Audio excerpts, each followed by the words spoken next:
I am Lauren, 34 years old, and right now I am sitting in a cheap motel with a dead husband and a pending wire transfer for $50 million that might either save my life or land me in a federal penitentiary. Just 36 hours ago, my husband Harrison leaned across our dinner table, gripped my wrist until it bruised, and told me to transfer his entire fortune immediately because his own son and daughter-in-law were trying to destroy him. Then he dropped dead, and before his body was even cold, they showed up at the hospital with a lawyer and an eviction notice accusing me of murder and thievery. Before I continue this story, let me know where you are watching from in the comments below. Hit like and subscribe if you have ever had to stand up to toxic family members who underestimated your worth and tried to rewrite your story. The nightmare began on an ordinary Thursday evening. Harrison and I were sitting in the private dining room of our home, an estate located in the historic Beacon Hill neighborhood of Boston. Outside, a classic New England storm was lashing against the floor-to-ceiling windows, throwing sheets of icy rain against the glass. Harrison had spent the last 20 years building a global tech logistics empire, a company that processed millions of international shipments a day. He was 58, full of life, and the most brilliant man I had ever known. But tonight he looked exhausted. His skin carried a strange gray pallor that sent an immediate chill down my spine. I was serving the steak when his knife suddenly clattered against the fine bone china. I looked up, alarmed. Harrison was gripping his chest, his breathing heavy and shallow. "Harrison, what is wrong?" "Let me call 911, I urged, already reaching into my pocket for my phone. He lunged across the table and grabbed my wrist. His grip was terrifyingly weak, his palms clammy and cold. "No time, Lauren." He gasped, his chest heaving as he struggled for air. "Listen to me very carefully. Open my encrypted drive. Transfer the entire $50 million from the Alpha Fund to your hidden offshore account. Do it right now, Lauren, just to be safe. Don't let Jackson or Naomi find out, especially Naomi. They have been—" Harrison collapsed onto the dark hardwood floor before he could finish the sentence. Panic seized me. I dropped to my knees beside him, screaming his name, my hands frantically pressing against his chest to start CPR. I managed to call emergency services, my voice shaking as I gave our address to the dispatcher. While the sirens wailed in the distance, I looked back at the dining table. Harrison's laptop was open. The bypass codes for the hidden Alpha Fund were written on a crumpled piece of paper beside his plate. As a former forensic accountant, I had spent the first 10 years of my career hunting down corporate thieves, tracing hidden assets, and unraveling complex financial scams for major firms in Chicago. I knew Harrison's corporate ledgers inside and out. There was no Alpha Fund on his public books. $50 million in liquid cash did not just sit around unnoticed unless it was being hidden intentionally. But looking at my husband's pale, unmoving face on the floor, I didn't care about the legality. I cared about his survival.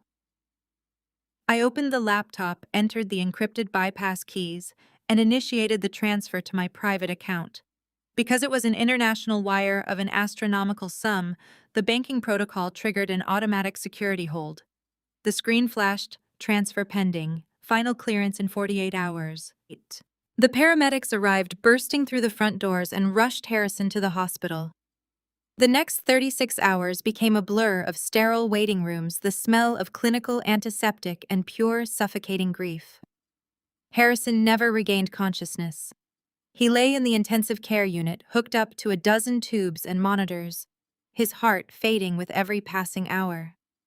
I sat beside his bed, the glow of my laptop screen illuminating my face in the dim room as I checked the wire status over and over again.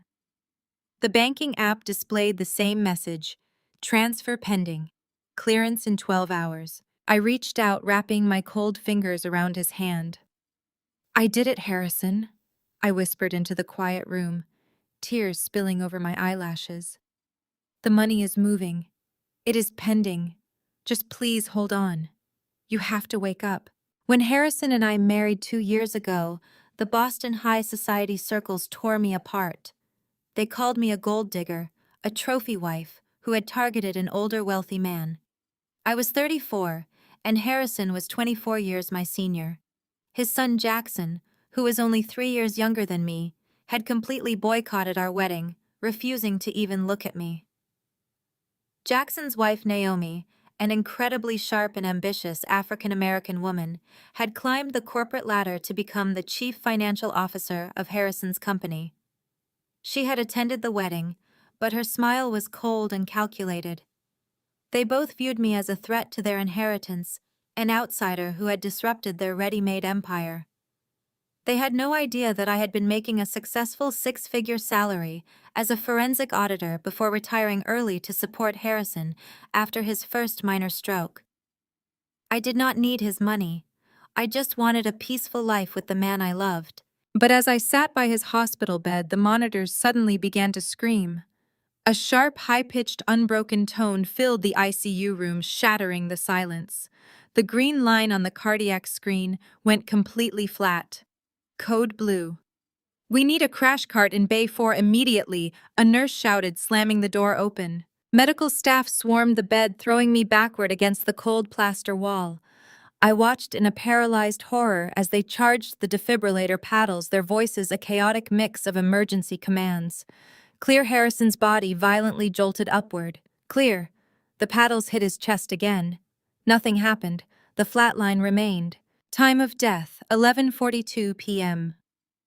The attending physician announced softly, dropping his hands. He turned to look at me, his eyes filled with professional pity. "I am so sorry for your loss, Mrs. Williams." The room began to spin. The man who had been my anchor, my protector, was gone.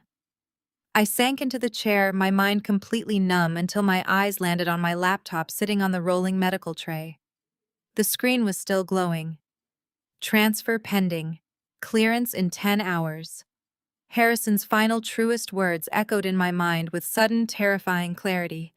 "Don't let Jackson or Naomi find out, especially Naomi." I snapped my laptop shut and slid it into my bag just as the door to the waiting room burst open. It had been exactly 3 hours since Harrison took his last breath.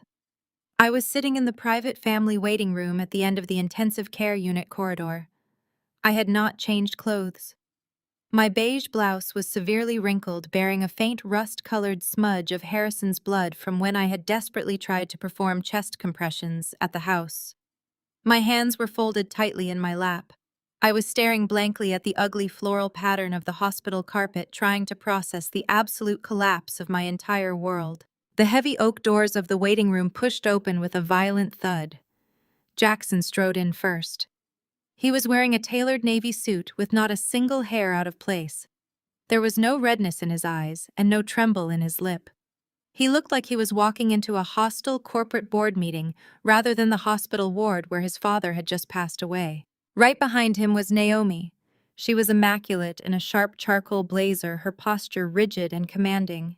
As a fiercely intelligent African-American woman who had clawed her way to the top of a male-dominated industry, she was entirely used to dominating every room she entered. As the chief financial officer of Harrison's logistics empire, she wielded her power with ruthless efficiency. She carried a sleek leather briefcase, her heels clicking ominously against the linoleum floor. Trailing them was a man I recognized immediately. Bradley. He was a notorious probate lawyer in Boston, known for gutting estates and leaving widows with pennies on the dollar. "Jackson," I whispered, standing up as my voice cracked with sheer exhaustion. "I am so sorry. He is gone." Jackson did not offer a hug. He did not even offer a basic word of comfort. He stopped 2 feet away from me, his jaw set hard. "Where is the laptop, Lauren?" I froze. The heavy grief that had been suffocating me was suddenly pierced by a sharp spike of adrenaline. "What? Do not play dumb with me," Jackson sneered, his voice dropping into a menacing register. "The company laptop, the one he kept in the private study. Where is it? Your father just died 3 hours ago." "Jackson, he has not even been moved to the morgue yet, and you are asking me about a computer." Naomi stepped forward smoothly, interposing herself between me and her husband. Her expression was utterly devoid of empathy. It was a mask of cold, calculating authority. Lauren, let us not make this difficult, Naomi said, her tone dripping with polite condescension. Harrison was a sick man. His mental faculties were clearly declining over the past few weeks. As CFO, I noticed several unauthorized, highly irregular transaction requests originating from his private terminal. We are here to secure company assets. He had a stroke, Naomi. Not dementia, I fired back. My shock rapidly transmuted into fierce defensive anger. His mind was perfectly sharp right until the end. And since when does a chief financial officer bring a probate shark to a hospital waiting room at 2 in the morning? I shot a glare at Bradley, who simply adjusted his silk tie with a smug, knowing smile. Since the moment we realized you were taking advantage of a dying man, Jackson snapped. He took a step closer, towering over me. You think we did not know we tracked the IP pings? We know a wire transfer was initiated tonight. $50 million, Lauren. $50 million. You really thought you could gut my father's estate while he was literally drawing his last breath? My blood ran completely cold. They knew about the transfer, but how Harrison had used a heavily encrypted ghost server. Unless Naomi had keyloggers installed on the company internal network. As CFO, she had the security clearance to monitor backdoor financial channels. My forensic accountant instincts flared to life. She had been illegally monitoring his private movements. That transfer was initiated by Harrison, not me, I said, keeping my voice dead level. I refused to let them see me shake. He knew exactly what he was doing. Oh, please, Naomi laughed, a dry, humorless sound that echoed off the sterile walls. She unclasped her briefcase and pulled out a thick stack of legal documents. She tossed them onto the glass coffee table between us. You are 34 years old. You have not worked a real job in 5 years. You spent your days redecorating the mansion and attending charity galas on my father-in-law's dime. You think any judge in the state of Massachusetts is going to believe that a corporate titan voluntarily wired $50 million to a hidden account just hours before he dropped dead? She leaned in, her dark eyes locking onto mine with absolute venom. It is textbook undue influence, Lauren. Financial elder abuse. Elder abuse. I gasped, stepping back as if she had physically struck me in the face. I loved him. I took care of him. When he had his first stroke last year, where were you two? You were skiing in the Swiss Alps, Jackson. I was the one feeding him, rehabilitating him, helping him learn how to walk again. And you were compensated quite well for your nursing services, Jackson retorted, his lip curling in utter disgust. You got to live in a $10 million house and play the grand lady of Beacon Hill. But the free ride is over. Cancel the transfer, Lauren. Do it now. The transfer is pending. I said, my forensic training completely overriding my emotional devastation. It clears in less than 12 hours, and I will not touch it. Harrison wanted it moved, and I am honoring his final wish. Bradley, the lawyer, finally stepped forward. He pulled a single, terrifyingly official-looking document from his inside coat pocket. Mrs. Loren, I highly suggest you reconsider your current stance. This is an emergency ex parte injunction signed by a superior court judge an hour ago. We woke him up specifically for this occasion. It immediately freezes all assets belonging to Harrison's estate. It also completely revokes your access to any marital funds, joint accounts, or company resources until a full probate investigation is concluded. I stared at the thick legal paper. They had already gone to a judge. While I was holding my dying husband's hand and begging him to stay with me, they were actively destroying my legal standing and financial security. You cannot do this, I whispered. It is already done, Naomi said softly. She leaned down, picking up the injunction and pressing it directly against my chest. You are a socially unfit, gold-digging anomaly in this family, Lauren. We tolerated you because Harrison demanded it, but he is dead now. Jackson leaned in so close I could smell the stale black coffee on his breath. Do not send it, Lauren. If that money clears, we will have you arrested for wire fraud by sunrise. Now hand over the keys to the house. The keys. I repeated, my voice hollow. I looked from Jackson to Naomi, then to Bradley, hoping this was some kind of twisted, grief-fueled nightmare. You are kicking me out of my own home. At 3 in the morning, my husband's body is still warm down the hall. It is not your home, Bradley interjected smoothly, using his slick courtroom voice. The Beacon Hill estate was purchased by Harrison prior to your marriage. It is held in a revocable trust of which Jackson is the primary beneficiary. Given the pending allegations of financial elder abuse and the unauthorized $50 million wire attempt, my clients have a fiduciary duty to secure the premises immediately to prevent the destruction of evidence. I have a legal right of survivorship. I shot back, my forensic knowledge flashing to the forefront. You cannot execute a unilateral eviction without a formal 30-day notice, regardless of the trust structure. I know the law, Bradley. Naomi smiled. It was not a smile of amusement. It was the predatory baring of teeth. You know accounting law, Lauren. Not probate litigation. Read the injunction. She tapped her manicured fingernail against the document I was holding. Page 3, paragraph 4. The judge granted an immediate emergency vacate order due to flight risk and potential tampering with estate assets. You have exactly 0 rights right now. I looked down at the document. The bold black text blurred before my eyes, but Naomi was right. A judge had actually signed off on this. They had framed me as a desperate thieving gold digger trying to abscond with $50 million in the middle of the night. Naomi stepped closer, her voice dripping with artificial sympathy meant entirely to mock me. It is truly sad, Lauren. Harrison was vulnerable. His mind was slipping and you took advantage of his condition. Everyone saw how you isolated him after his first stroke. You barred us from visiting. You manipulated his diet and his medications. You engineered this entire scenario to enrich yourself. You know that is a lie. I snapped my fists, clenching at my sides. I was the one nursing him back to health while you and Jackson were busy upgrading your luxury cars and draining his expense accounts. I isolated him because his doctors said your constant demands for money were spiking his blood pressure. Jackson sneered, taking a menacing step toward me. Save your breath. The narrative is already set. We have witness statements from the household staff. They are ready to testify that you verbally abused him and forced him to sign financial proxies. You are going to look like a monster in front of the entire city. Where am I supposed to go? I asked, my voice finally cracking under the immense cruelty of their coordinated attack. I had nothing but the clothes on my back, a purse with my encrypted laptop, and a few credit cards. That sounds like a personal problem, Jackson said, crossing his arms. Maybe call one of those charity friends you loved throwing my father's money at. Hand over the keys, Lauren, and the company credit cards, now. My hands shook violently as I unzipped my purse. I pulled out the heavy brass keys to the home I had shared with Harrison for 5 years. The home where we had painstakingly renovated the kitchen together. The home where he had collapsed just hours ago.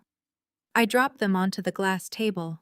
They hit with a sharp, heavy clatter that sounded like a prison door locking shut. I pulled out the black corporate credit cards and threw them down as well. You will pay for this, Jackson, I whispered, looking my stepson dead in the eye. Harrison knew. He knew exactly what you two were doing behind his back.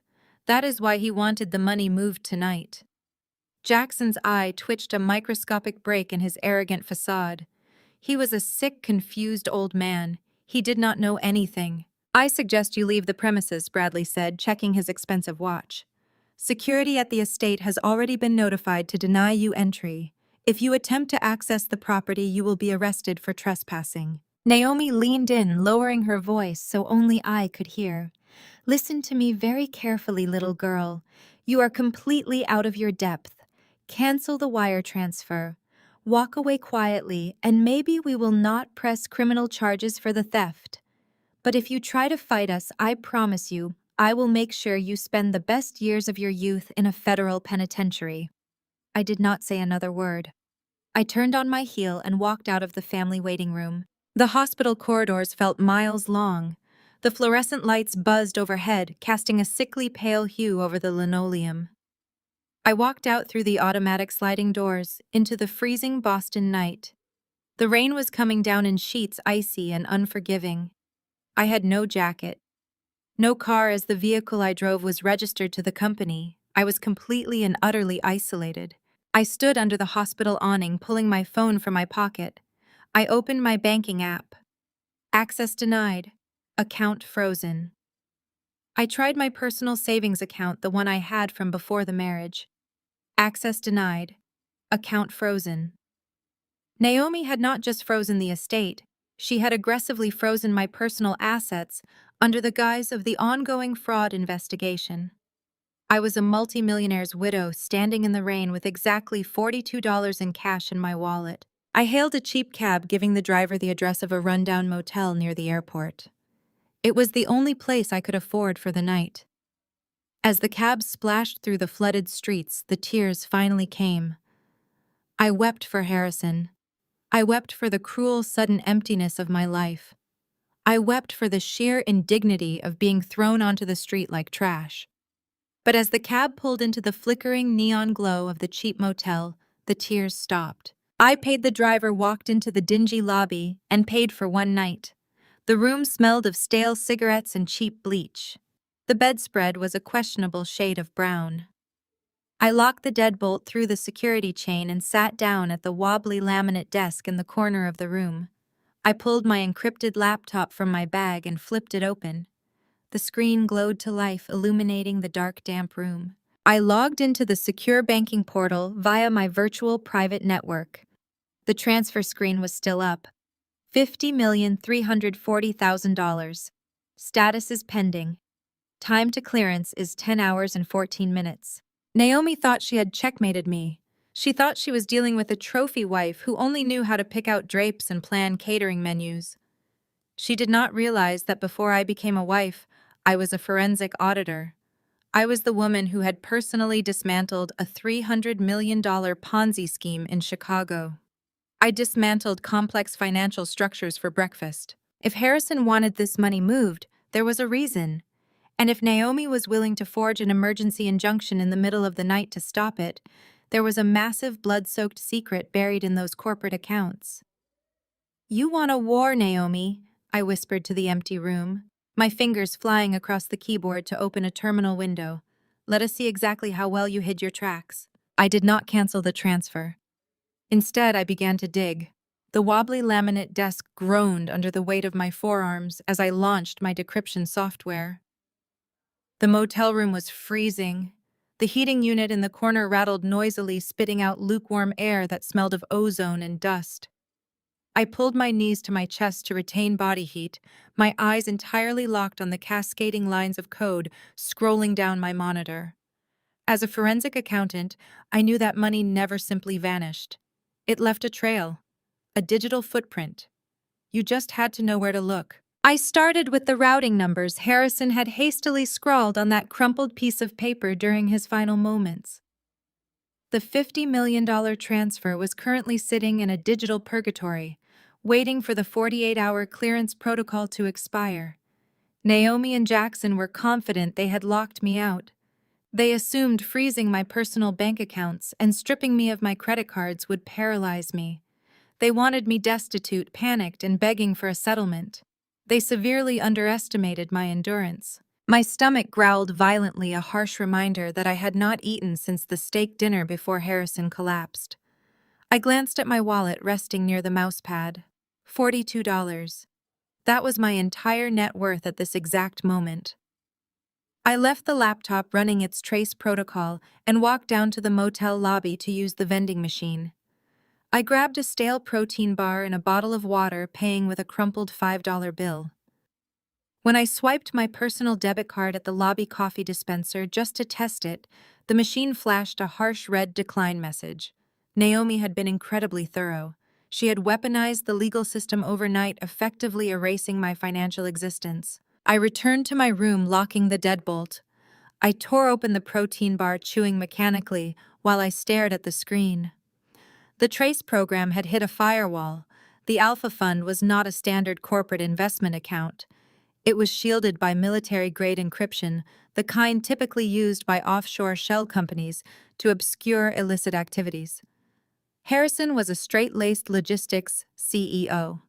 He despised shady financial practices. If his money was wrapped in this kind of digital armor, it meant someone else had built the fortress. Someone with the technical financial expertise to bypass standard audits. Someone exactly like his chief financial officer, Naomi. My phone suddenly vibrated on the desk, shattering the quiet concentration of the room. It was not a text message. It was a barrage of social media alerts. My phone buzzed again, then again, vibrating continuously until it threatened to slide off the edge of the desk. I picked it up, my brow furrowing in confusion. Jackson had just gone live on every major social media platform. I tapped the notification bringing up his video. Jackson sat in the center of the frame looking impeccably groomed but perfectly disheveled enough to sell the image of a grieving son. His eyes were red-rimmed. He had clearly rubbed them to simulate tears. Behind him, the grand fireplace of the Beacon Hill mansion provided a wealthy, sympathetic backdrop. The same mansion I had been evicted from just hours prior. Early this morning, my family suffered an unimaginable tragedy, Jackson said to the camera, his voice trembling with manufactured sorrow. My father, a man who built a logistics empire from the ground up, passed away suddenly.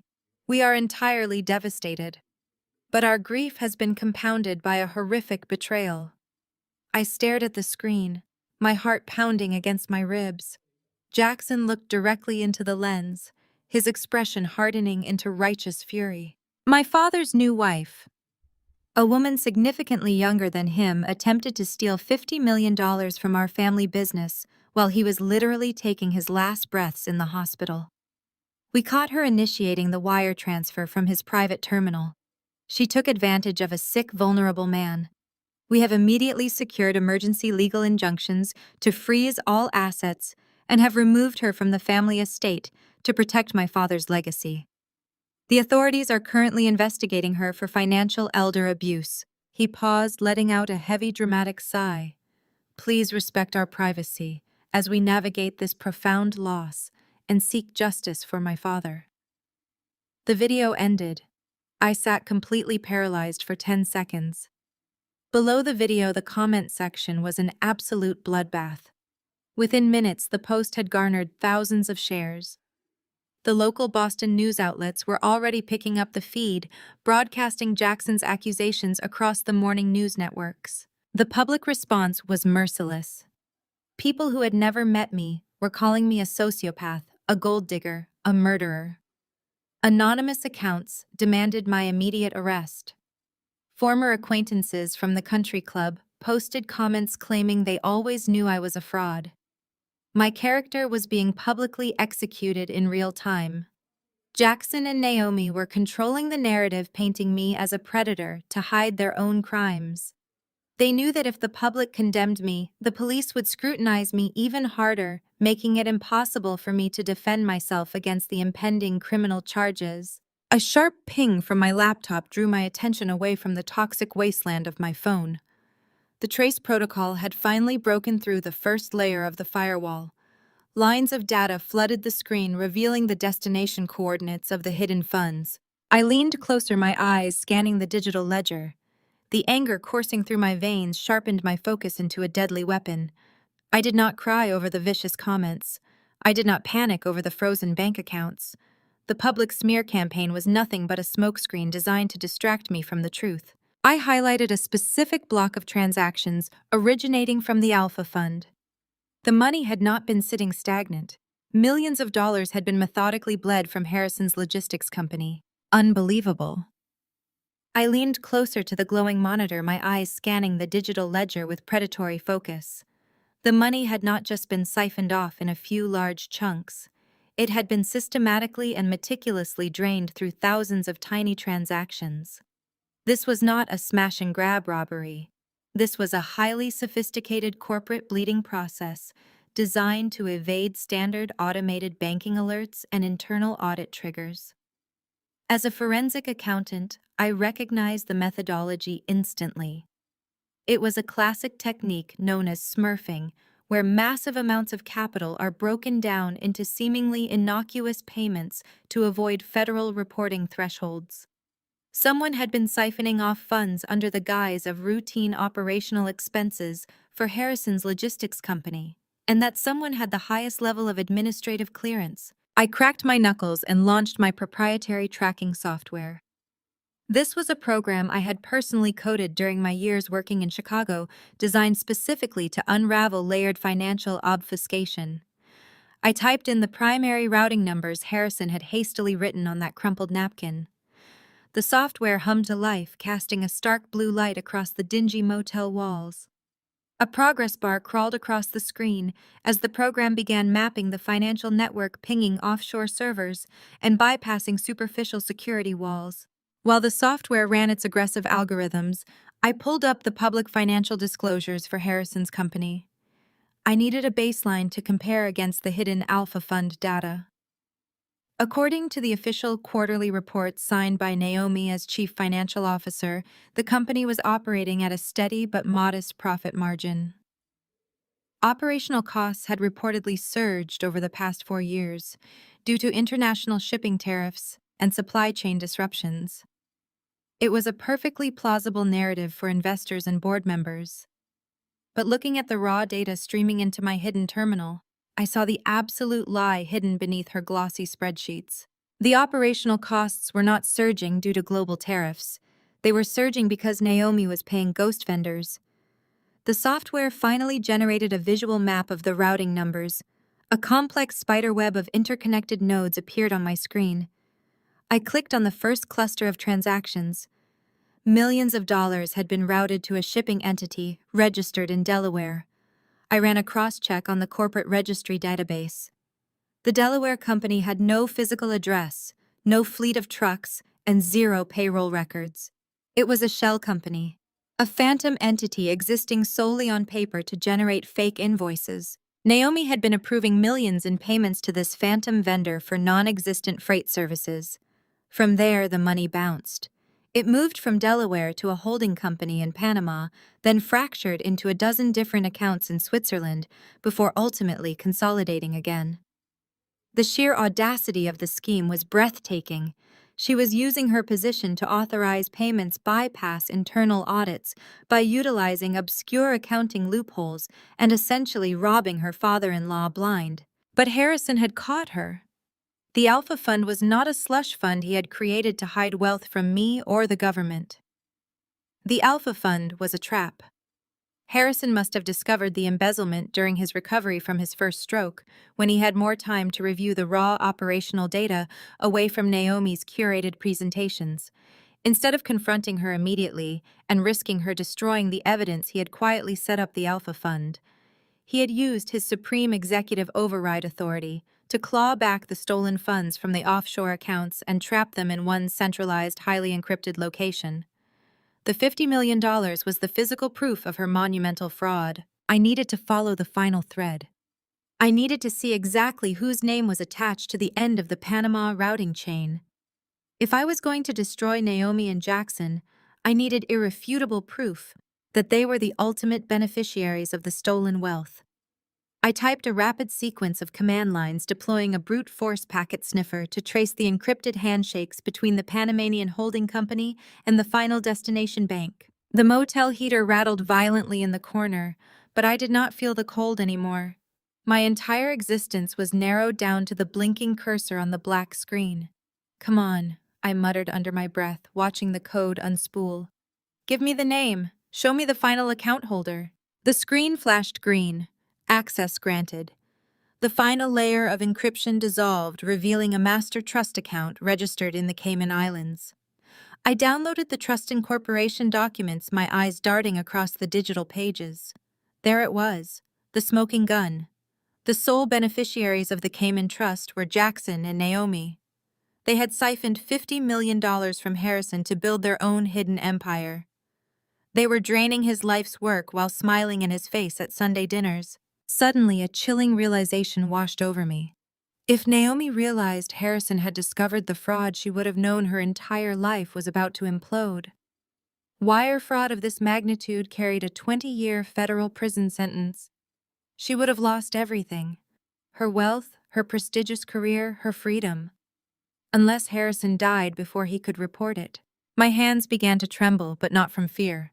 It was a cold, calculating rage, the sudden cardiovascular collapse. The fact that Jackson and Naomi were already prepared with a high-powered probate lawyer and emergency injunctions just 3 hours after his death. They had orchestrated this. They had framed me for elder abuse to ensure I was completely discredited and removed from the property, preventing me from ever getting close to his private servers. But they did not know Harrison had already given me the keys. I looked at the transfer pending status on the screen. The $50 million was moving into my blind account. I had to redirect it tonight. My forensic mind had fully awakened. It was war. I stared at the blinking cursor, the stark reality of the situation washing over me like a bucket of ice water. The $50 million sitting in the pending transfer was not my inheritance. It was not a generous parting gift from a loving husband wanting to secure my future. It was blood money. It was the physical manifestation of a massive criminal conspiracy, a digital confession of corporate treason orchestrated by the people Harrison had trusted most. Naomi and Jackson had not just been skimming off the top to fund their lavish lifestyle. They had been actively gutting the foundation of Harrison's entire life's work. I opened a new command terminal and began compiling the evidence. Every forensic accountant knows that proving fraud requires more than just finding the destination account. You have to map the entire circulatory system of the theft. I needed to document exactly how Naomi, in her role as chief financial officer, had managed to bleed a highly regulated logistics empire dry without tripping a single external audit. I pulled up the digitized corporate ledgers I had backed up on my encrypted drive months ago. I cross-referenced the dates of the largest phantom vendor payouts with Naomi's executive authorizations. The pattern emerged with chilling clarity. Naomi had exploited a complex network of international shipping tariffs and currency exchange fluctuations. Whenever the logistics company handled massive cross-border freight contracts, Naomi would artificially inflate the projected operational losses. She would route the excess capital through a secondary payment gateway, an obscure software interface she had personally mandated the company adopt 2 years ago. The interface acted as a financial centrifuge, shattering large sums into thousands of microtransactions that slipped right past the automated compliance flags. Those microtransactions flowed directly into the Delaware shell company. From Delaware, the money washed through the Panamanian holding firm, a classic layering technique designed to break the chain of custody. Finally, it pooled into the master trust account in the Cayman Islands. The Cayman Trust was an absolute fortress of financial secrecy. It was registered under a proxy director, but the underlying beneficiary documents I had just decrypted bore Jackson and Naomi's digital signatures. They had built a perfect machine for corporate theft. But perfection always leaves a residue. The problem with stealing $50 million is the sheer weight of the capital. Moving that much money requires constant maintenance, constant authorization, and constant vigilance. Harrison, despite his failing health, was a genius. He had noticed the discrepancies in the quarterly margins. He had seen the microscopic bleeding that the external auditors missed, and instead of confronting them right away, he had quietly engineered a counteroffensive. He had used his supreme executive override codes to hijack the Panamanian routing chain, funneling the stolen wealth into his own encrypted alpha fund. He had essentially stolen his own money back from the thieves. That realization hit me with a profound sense of sorrow and awe. Harrison had been fighting a silent war inside his own company entirely alone while his body failed him. He knew that bringing the police in immediately would trigger a massive public scandal, potentially destroying the logistics empire he had spent decades building. He needed absolute, irrefutable proof before he made his move. He had gathered the $50 million as the ultimate piece of evidence, and Naomi must have realized the trap was springing shut. I leaned back in the flimsy motel chair, my mind racing through the timeline. 3 weeks ago, Harrison had his medication regimen adjusted. Naomi had been the one to recommend the new private concierge doctor, a supposedly elite physician who specialized in post-stroke cardiovascular care. I had trusted her recommendation. I had allowed that doctor into our home. I had administered the pills he prescribed. A wave of nausea rolled through my stomach. Naomi had not just stolen money. She had orchestrated a medical assassination to protect her stolen fortune. The $50 million was the motive, the weapon, and the prize. And right now, That money was in transit to a blind account I controlled. Naomi and Jackson thought they had frozen my life by locking my personal bank accounts and throwing me out into the street. They assumed I was paralyzed by grief and poverty. They had no idea that I held the digital leash to their entire criminal enterprise. The pending transfer was scheduled to clear in less than 10 hours. If the money landed in my account, Naomi would twist the narrative. She would use the forged emergency injunction to claim I had hacked the company's servers and stolen the funds to flee the country. I could not let that happen. The money could not touch my personal accounts. If it did, I would become an accessory to wire fraud in the eyes of the law, exactly as Naomi had planned. I needed to weaponize the $50 million. I needed to turn Harrison's final protective measure into a devastating offensive strike. I opened my secure network protocols and began writing a custom routing script. I was not going to cancel the transfer. Canceling it would simply return the funds to the corporate ledger, allowing Naomi to bury the money back in the Cayman Islands and erase the digital paper trail forever. I had to redirect the transfer mid-flight. I needed a destination that Naomi could not touch, a vault that no probate lawyer or corrupted judge could freeze. I needed a federal Dropbox. My fingers flew across the keyboard, coding a bypass command that would intercept the $50 million the second it cleared the banking hold. I was going to route every single penny of the blood money directly into the hands of the people who could dismantle Naomi and Jackson's lives permanently. I pulled up the encrypted contact file from my old Chicago accounting days. I was ready.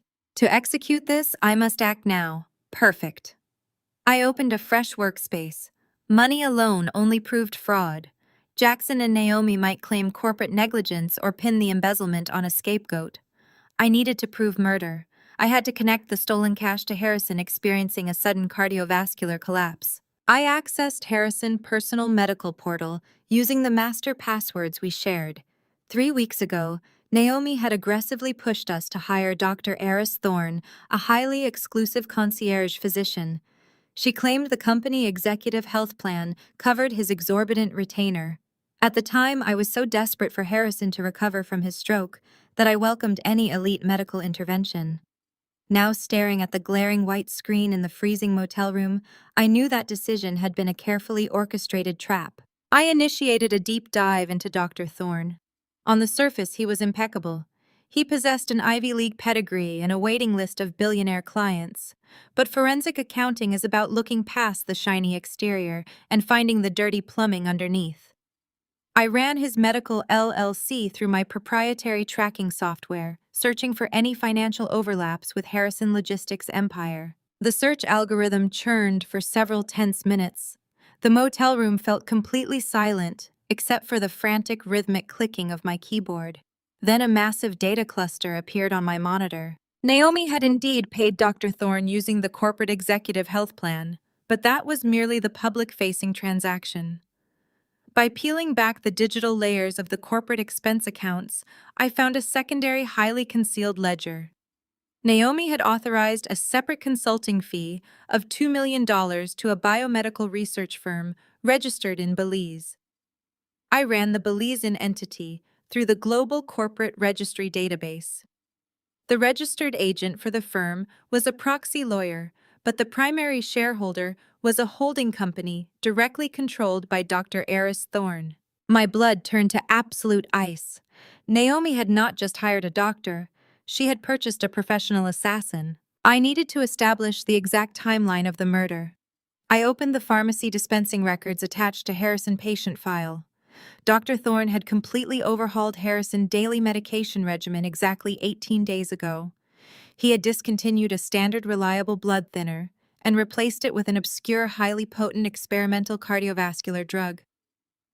The medical justification noted in his digital file was aggressive stroke prevention. Next, I pulled up the internal company logs showing when Harrison first accessed the corrupted Panamanian routing chains.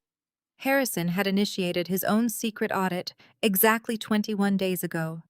He had found the embezzlement, locked the stolen funds into the Alpha Fund, and prepared to expose his son and daughter-in-law.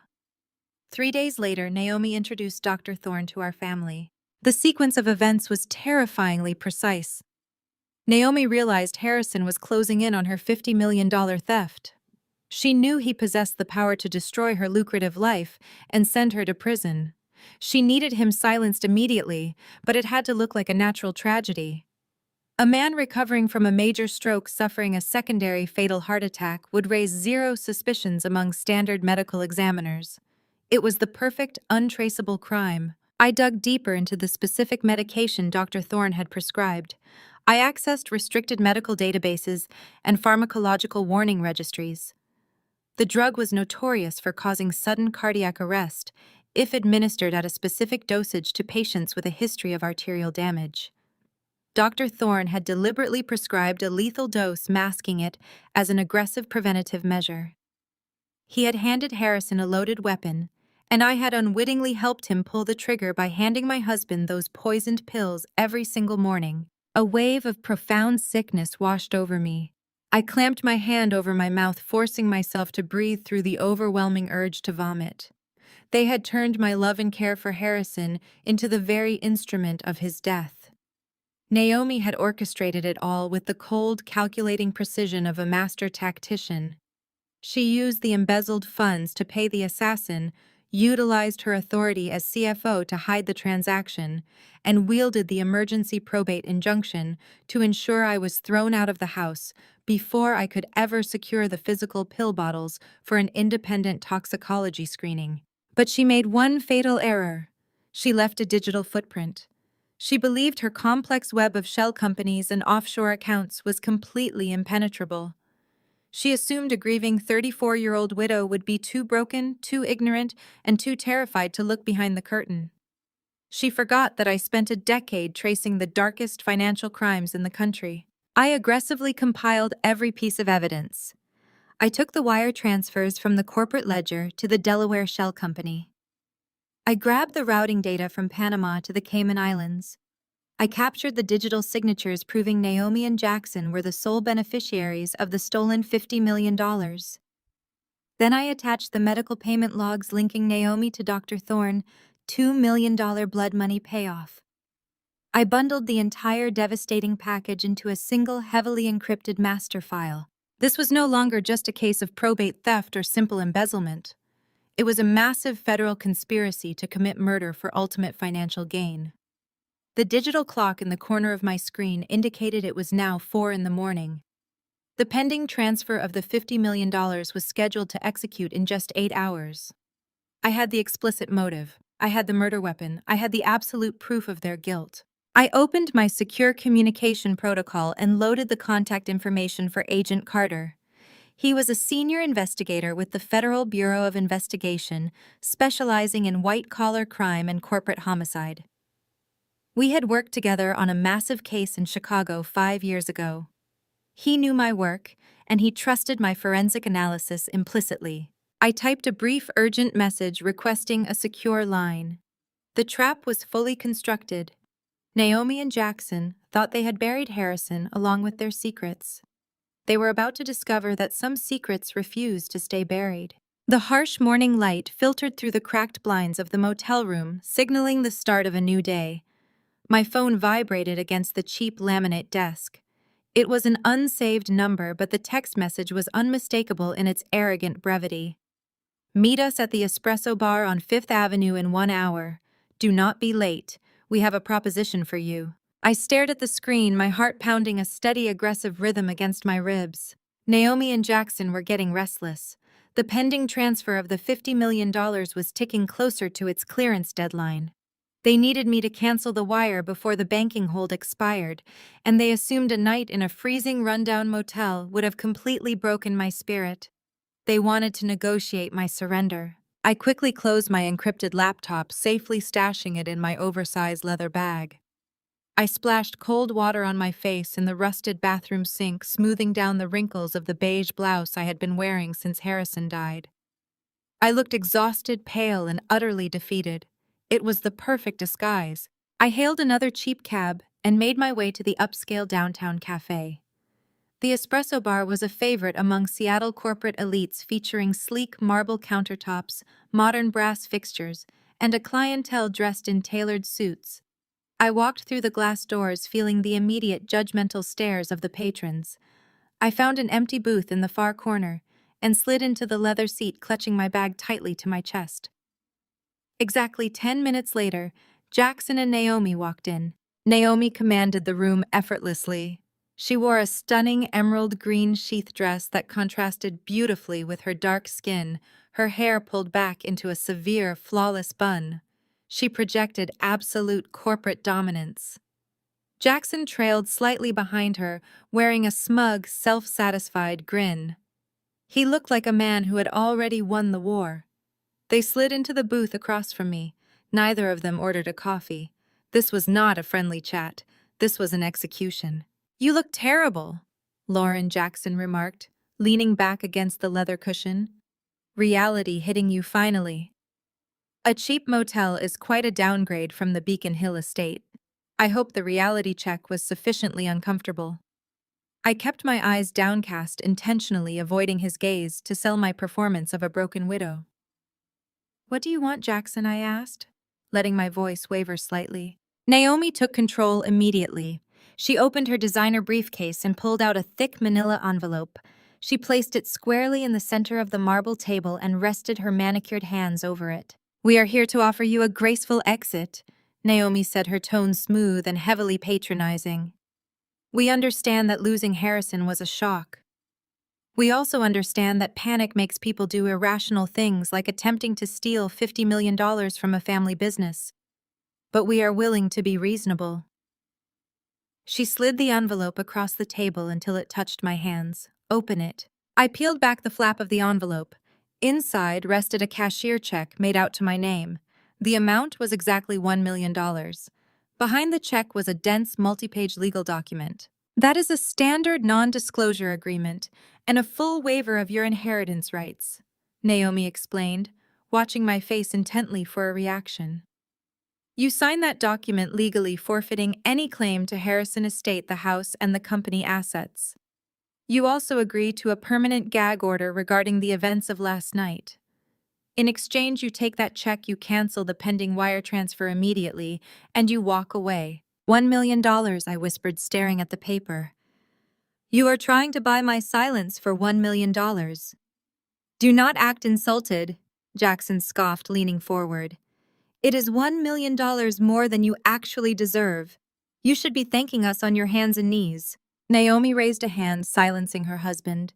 She leaned across the table, her dark eyes locking onto mine with absolute malice. "Let me make the alternative completely clear to you, Lauren. If you refuse to sign that agreement, or if you refuse to cancel the wire transfer, I will personally ensure you are destroyed." She tapped a single perfectly polished fingernail against the marble table. "The autopsy report on Harrison is currently pending. As you know, he suffered a sudden, fatal cardiovascular event. But what you do not know is that my legal team is prepared to file a formal request for a specialized toxicology screening. We have already briefed the authorities on your concerning behavior over the past few weeks." My breath caught in my throat. I did not have to fake my shock. She was actually threatening to frame me for the murder she had orchestrated. "We will tell the police that you were the one managing his medications," Naomi continued, her voice dropping to a terrifying whisper. "We will claim you intentionally administered a lethal overdose because you knew he was planning to divorce you. You were the only one alone with him when he collapsed. Combine that with your frantic attempt to wire $50 million to a hidden offshore account while he was dying, and any jury in the country will convict you of first-degree murder." "You would not dare," I choked out, forcing my hands to tremble as I gripped the edge of the table. "Try me," Naomi countered, her smile razor-thin and utterly devoid of humanity. "I will bury you so deep in a federal penitentiary that you will forget what the sun looks like. I hold all the cards, Lauren. The company, the lawyers, the medical narrative. You have absolutely nothing. Take the $1 million and disappear, or spend the rest of your life in a concrete cell." Jackson smirked, clearly enjoying the display of ruthless power. "Time is ticking, Lauren. The bank hold on that transfer expires tonight. We need your signature, and we need you to log into your portal and cancel the wire right now." I stared at the check, then at the non-disclosure agreement. My mind raced, processing the incredible arrogance sitting across from me. They had handed me the final piece of the puzzle. Naomi had essentially confessed to her willingness to manipulate Harrison's toxicology report, proving she had intimate knowledge of the exact poisoned pills Dr. Thorne had prescribed.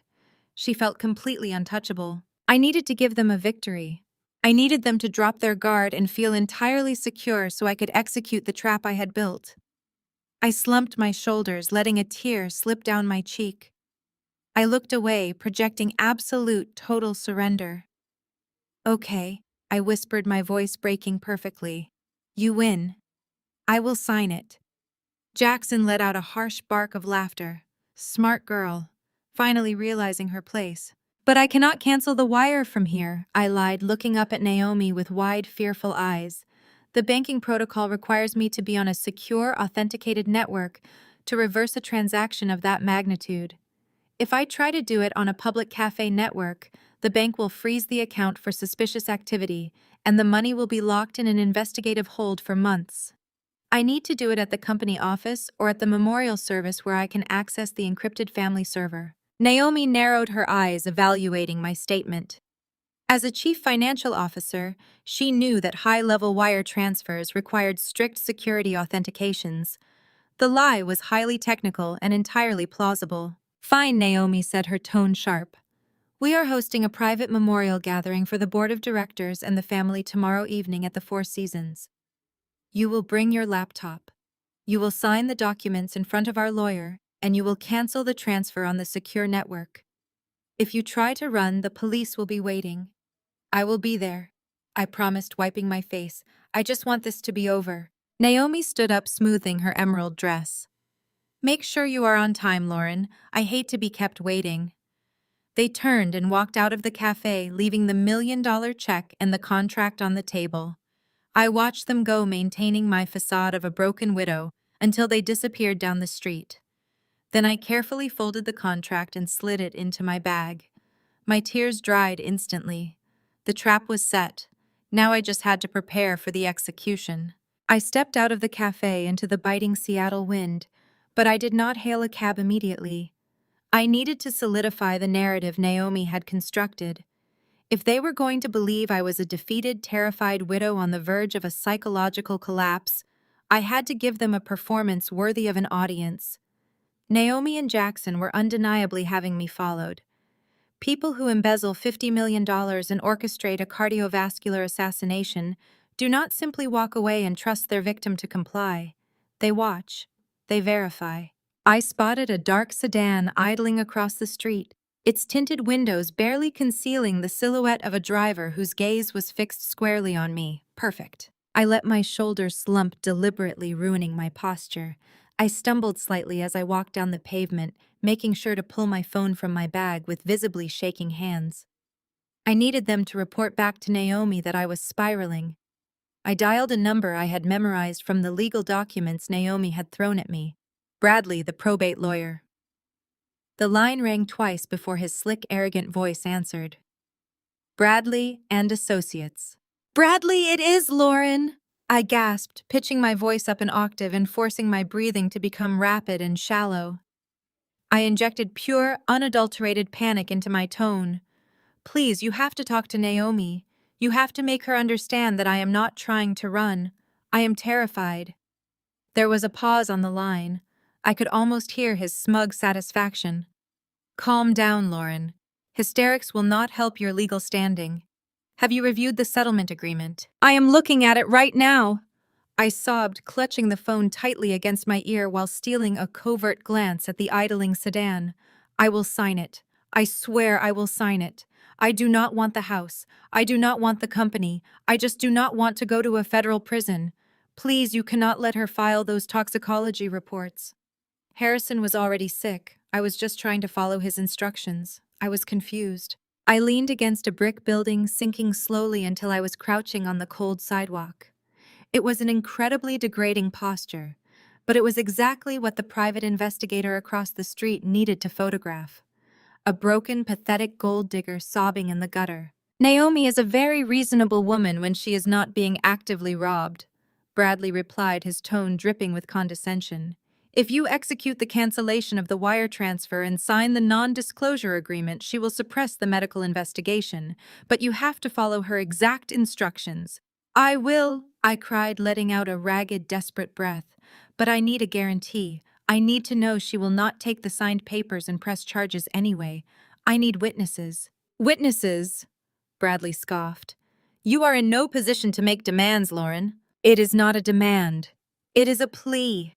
I whined, pouring on the desperation. I will do the network cancellation at the memorial service tomorrow, just like she asked. But I want the entire board of directors in the room when I sign the waiver. I want them to see me surrender the assets. I will apologize to Jackson and Naomi in front of everyone. I just need powerful people in the room to guarantee my physical and legal safety once I hand over the $50 million. If they see me cooperate, Naomi will not be able to secretly arrest me afterward. Please, Bradley, let me humiliate myself in front of the board and I will give you everything. I held my breath, waiting for the bait to be taken. I knew exactly how narcissistic personalities operated. Naomi did not just want her stolen fortune secured. She wanted absolute crushing victory. She wanted to watch me grovel in front of the very corporate titans who had judged our marriage. The idea of me sobbing and confessing my defeat before the entire logistics board of directors would be an irresistible feast for her ego. Hold the line, Bradley commanded. I remained crouched on the sidewalk, listening to the muffled hold music. The wind whipped my hair across my face. I kept my expression twisted in artificial agony for the benefit of the watching investigator. 2 minutes passed, then 3. I knew Bradley was conferring with Naomi. I could picture her in her tailored emerald dress, eyes gleaming with triumph as she imagined my public surrender. Bradley returned to the line. Naomi accepts your terms. The board of directors will be gathered in the private suite at the Four Seasons immediately following the public memorial service. You will arrive at exactly 6 in the evening. You will bring your laptop. You will log into the encrypted family server, cancel the pending transfer, and sign the inheritance waiver in front of the board. If you deviate from this plan by a single syllable, the police will be waiting in the lobby with handcuffs. Do we have an understanding? Yes, I whimpered, letting out a loud, pathetic sob. Yes, thank you. Thank you so much. Tell her I am sorry. Just be on time, Lauren. Bradley hung up. I lowered the phone from my ear. I remained crouched on the sidewalk for another 30 seconds, keeping my head buried in my hands. I let my shoulders heave as if I were weeping uncontrollably. Then I stood up. I brushed the dirt off my knees, adjusted my coat, and looked directly at the dark sedan across the street. The tears were completely gone. My heart was beating with calm, icy precision.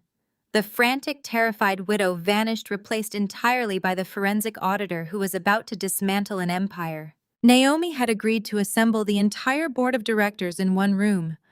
She thought she was setting the stage for my ultimate public humiliation.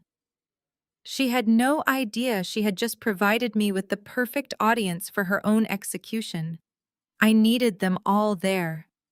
I needed the executives, the shareholders, and the corporate lawyers to witness the digital blood trail I was about to expose. If I only confronted Naomi and Jackson privately, they could spin the narrative or use their immense wealth to bury the evidence.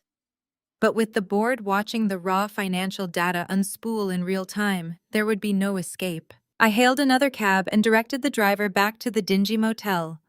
The ride was silent. I stared out the window at the passing Seattle skyline, thinking of Harrison. He had spent his life building a legacy of integrity, only to be poisoned by the very people who stood to inherit it. They had mocked his intelligence and underestimated his final act of defiance. They had also critically underestimated his wife. I walked back into my freezing motel room and locked the deadbolt. I pulled the non-disclosure agreement from my bag and tossed it onto the bed. It was a worthless piece of paper, a monument to Naomi's hubris. I had exactly 24 hours until the memorial service. I needed to finalize the evidence package and prepare the ultimate delivery method. I opened my encrypted laptop. The screen flashed to life, displaying the pending $50 million transfer. The clock was ticking.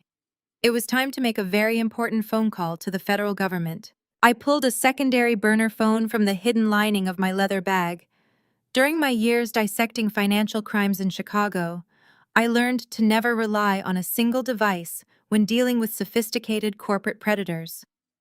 I powered it on and connected it to the motel's unstable wireless network through a triple-layered virtual private network. I opened a secure messaging application that utilized end-to-end encryption and typed a specific numerical sequence. The sequence was an old emergency beacon. It belonged to Special Agent David Carter of the Federal Bureau of Investigation. Carter and I had a history. 5 years ago, before I retired to marry Harrison, I was the lead forensic auditor on a task force that dismantled a massive tri-state money laundering syndicate. Carter was the lead federal agent on that case. He knew my methods. He knew I never exaggerated a financial discrepancy. And he knew I never called unless I had absolute, irrefutable proof of a felony. I stared at the screen as the encrypted line established a connection. The phone rang once before a sharp voice answered. Carter speaking. David, it is Lauren. There was a heavy pause on the line. The ambient noise of a busy federal bullpen echoed in the background before a door clicked shut, leaving only silence. Lauren. I thought you retired to play house in Seattle. What is going on? Your voice sounds incredibly tight. Harrison is dead, I said flatly. He passed away just a few hours ago. Jesus, Lauren, I am so sorry. Was it another stroke? That is what his son and daughter-in-law want the medical examiner to believe, I replied, keeping my tone perfectly clinical. But it was not a stroke. It was a targeted cardiovascular assassination orchestrated to cover up a $50 million corporate embezzlement scheme. I heard the squeak of a leather office chair as Carter sat up straight. You realize what you're saying, right? That is a massive accusation. Who are the suspects? Jackson, my stepson, and Naomi, his wife. She is the chief financial officer of Harrison's logistics company. She has been bleeding the corporate accounts dry for 4 years, using a highly sophisticated layering technique. She routed millions through phantom vendors in Delaware, washed the cash through a Panamanian holding firm, and consolidated it into a master trust in the Cayman Islands. Carter let out a low whistle. A Cayman trust is nearly impossible to pierce without an international subpoena. Even if you suspect she is stealing, proving she is the ultimate beneficiary could take years. I already pierced it, I stated. I have the digital incorporation documents. Naomi and Jackson are the sole listed beneficiaries. But that is not why I'm calling you David. Harrison found out about the theft. He used his executive override to pull all $50 million back from the offshore accounts. He trapped the money in a hidden domestic fund to use as evidence against them. Naomi realized she was caught. She hired a concierge physician to prescribe Harrison a lethal dose of experimental cardiovascular medication. They murdered him to protect their stolen fortune. The silence on the line was deafening. When Carter finally spoke, his voice was all business. The easy banter of old colleagues was entirely gone, replaced by the sharp focus of a federal investigator. Do you have the proof, Lauren? Actual actionable data? I cannot authorize a raid on a prominent corporate executive based on a hunch. I am sending you a secure data packet right now, I said, my fingers flying across my laptop keyboard. I hit the execution command, firing the encrypted file across the network directly to Carter's federal server. Open it. I listened to the rapid clicking of his keyboard. Give me the password. I recited a 12-character alphanumeric string. I heard his breath catch as the files populated on his monitor. Look at folder A, I instructed. Those are the corporate expense ledgers overlaid with the Panamanian routing numbers. Notice the microtransactions. Naomi used an obscure payment gateway to smurf the stolen funds right past the automated compliance flags. Now open folder B. Those are the Cayman Trust beneficiary signatures. This is incredible. Carter muttered, his voice thick with absolute disbelief. You mapped the entire laundering network in less than an hour. I mapped it while sitting in a freezing motel room after they forged a probate injunction to evict me from my own home, I clarified. Now open folder C. That is the smoking gun. It links a $2 million consulting fee authorized by Naomi directly to a Belizean biomedical research firm owned by Dr. Eris Thorne. That is the man who prescribed the fatal medication to Harrison 18 days ago. Lauren, if this data holds up to verification, we are looking at federal wire fraud, money laundering, and conspiracy to commit murder. But we have a major jurisdictional problem. The money is still in the company network. Unless they actually take possession of the funds, proving intent to steal the consolidated $50 million is going to be a grueling legal battle. Their high-priced lawyers will tie us up in federal court for a decade. They are going to take possession of the funds tomorrow night. I revealed a cold smile touching my lips. Explain. Harrison initiated a wire transfer of the entire $50 million to a blind account right before he died. The transfer is currently sitting in a 48-hour banking hold. Naomi and Jackson are forcing me to log into the corporate server tomorrow evening during a private memorial gathering with the board of directors. They want me to cancel the transfer and sign an inheritance waiver. If I do not comply, they have explicitly threatened to frame me for Harrison's murder using manipulated toxicology reports. Carter swore under his breath. They are trying to force you to return the evidence to their control. If you cancel that wire, Naomi will instantly reroute the cash back to the Caymans and erase the internal ledgers. The money will vanish permanently. I am not going to cancel the wire, David. I am going to redirect it. I pulled up the custom routing script I had been coding all night. I have built a bypass command. When they force me to access the server in front of the board of directors, I am going to execute a forced diversion. I need you to provide me with the exact routing and account numbers for the Department of Justice escrow evidence account. I'm going to slam all $50 million directly into federal custody. A harsh laugh erupted from Carter. You are going to wire $50 million of stolen corporate funds into a federal evidence vault in front of the entire board of directors. Yes. And I need you and your strike team waiting in the lobby of the Four Seasons Hotel tomorrow at exactly 6 in the evening. When that money hits your escrow account, I want you to breach the room and arrest Naomi and Jackson for wire fraud and conspiracy to commit murder. I will verify the data packets immediately, Carter said, the thrill of the hunt evident in his voice. If this routing data checks out, I will have the warrant signed by a federal judge before noon. I will bring a full tactical team. We will be waiting in the wings, Lauren. Do not let them see you coming. They think I am a broken, terrified widow, I said, staring at the flashing cursor on my screen. They think they have already won. We finalized the tactical logistics, coordinating the exact timing of the sting operation. I disconnected the call and destroyed the burner phone, shattering the plastic casing under the heel of my boot. I turned back to my laptop, entering the federal routing numbers Carter had provided into my bypass script. The code was perfect. The digital trap was fully armed and primed for execution. I leaned back in the cheap motel chair, watching the sun rise over the Seattle skyline. Naomi wanted a public spectacle. She wanted to humiliate me in front of the corporate elite. I was going to give her a show she would never forget. I watched the sun rise over the Seattle skyline, painting the gray clouds with streaks of bruised purple and gold. Naomi wanted a public spectacle. She wanted to humiliate me in front of the corporate elite. I was going to give her a show she would never forget. I turned away from the window and rubbed my exhausted eyes. I had exactly 12 hours before I needed to walk into the Four Seasons Hotel. The hard part was not figuring out the crime. The hard part was building a digital trap so flawless that the chief financial officer of a billion-dollar logistics empire would not see it coming until the steel cuffs were already locked around her wrists. I opened a specialized coding environment on my laptop. Naomi was going to force me to log into the corporate banking portal. She would stand over my shoulder and watch me click the specific bright red button labeled Cancel Pending Transfer. To her, that click meant victory. It meant the $50 million would revert to the internal company ledger where she could instantly plunge it back into the Cayman Islands Trust. I needed to give her the visual satisfaction of that click. I began writing a localized interface overlay. It was a sophisticated digital mask that would sit perfectly on top of the genuine banking portal. To anyone watching the screen, it would look identical to the standard corporate interface.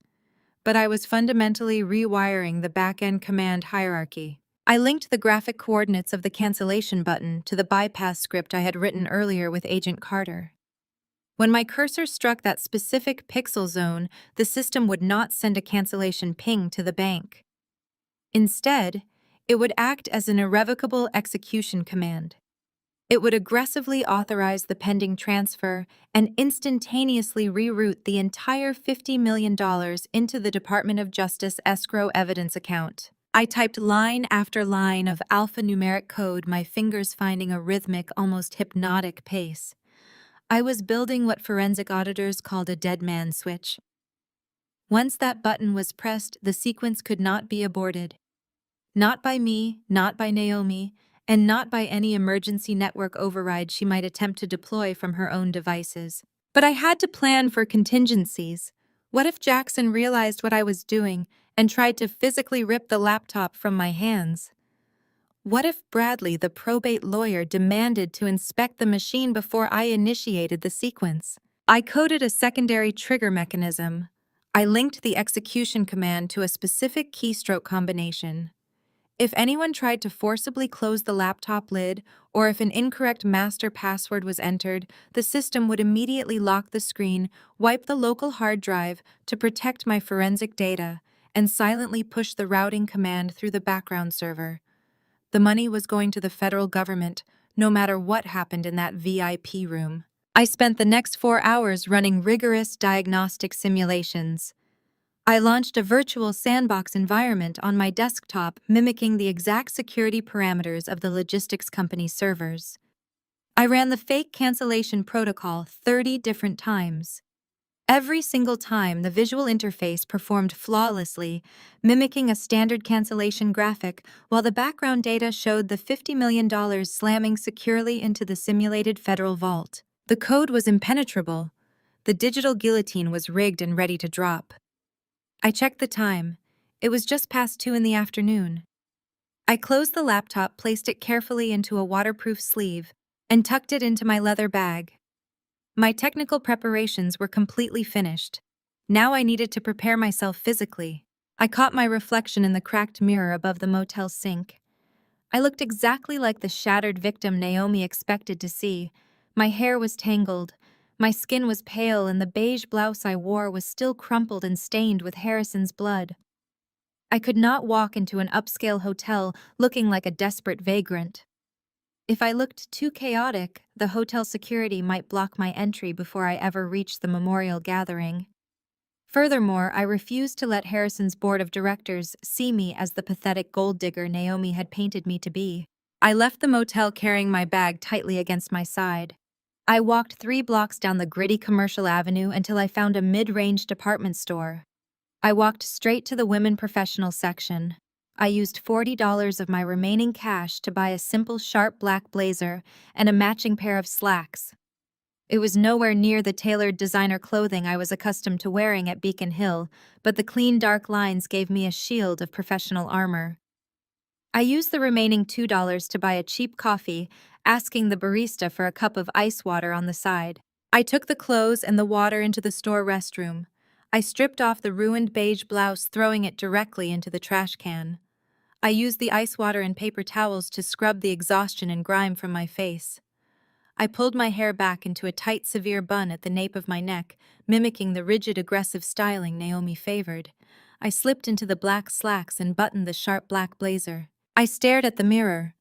The grieving, terrified widow was entirely gone. The woman looking back at me was cold, calculating, and ready for war. I stepped back out onto the street. The heavy Seattle rain had subsided into a pervasive, chilling drizzle. The gray afternoon sky mirrored the grim reality of the day. Harrison was dead, murdered by the people he had raised and trusted. My heart ached with a profound, hollow sorrow, but I forcefully pushed the grief down into a locked box in the back of my mind. I would mourn my husband tomorrow.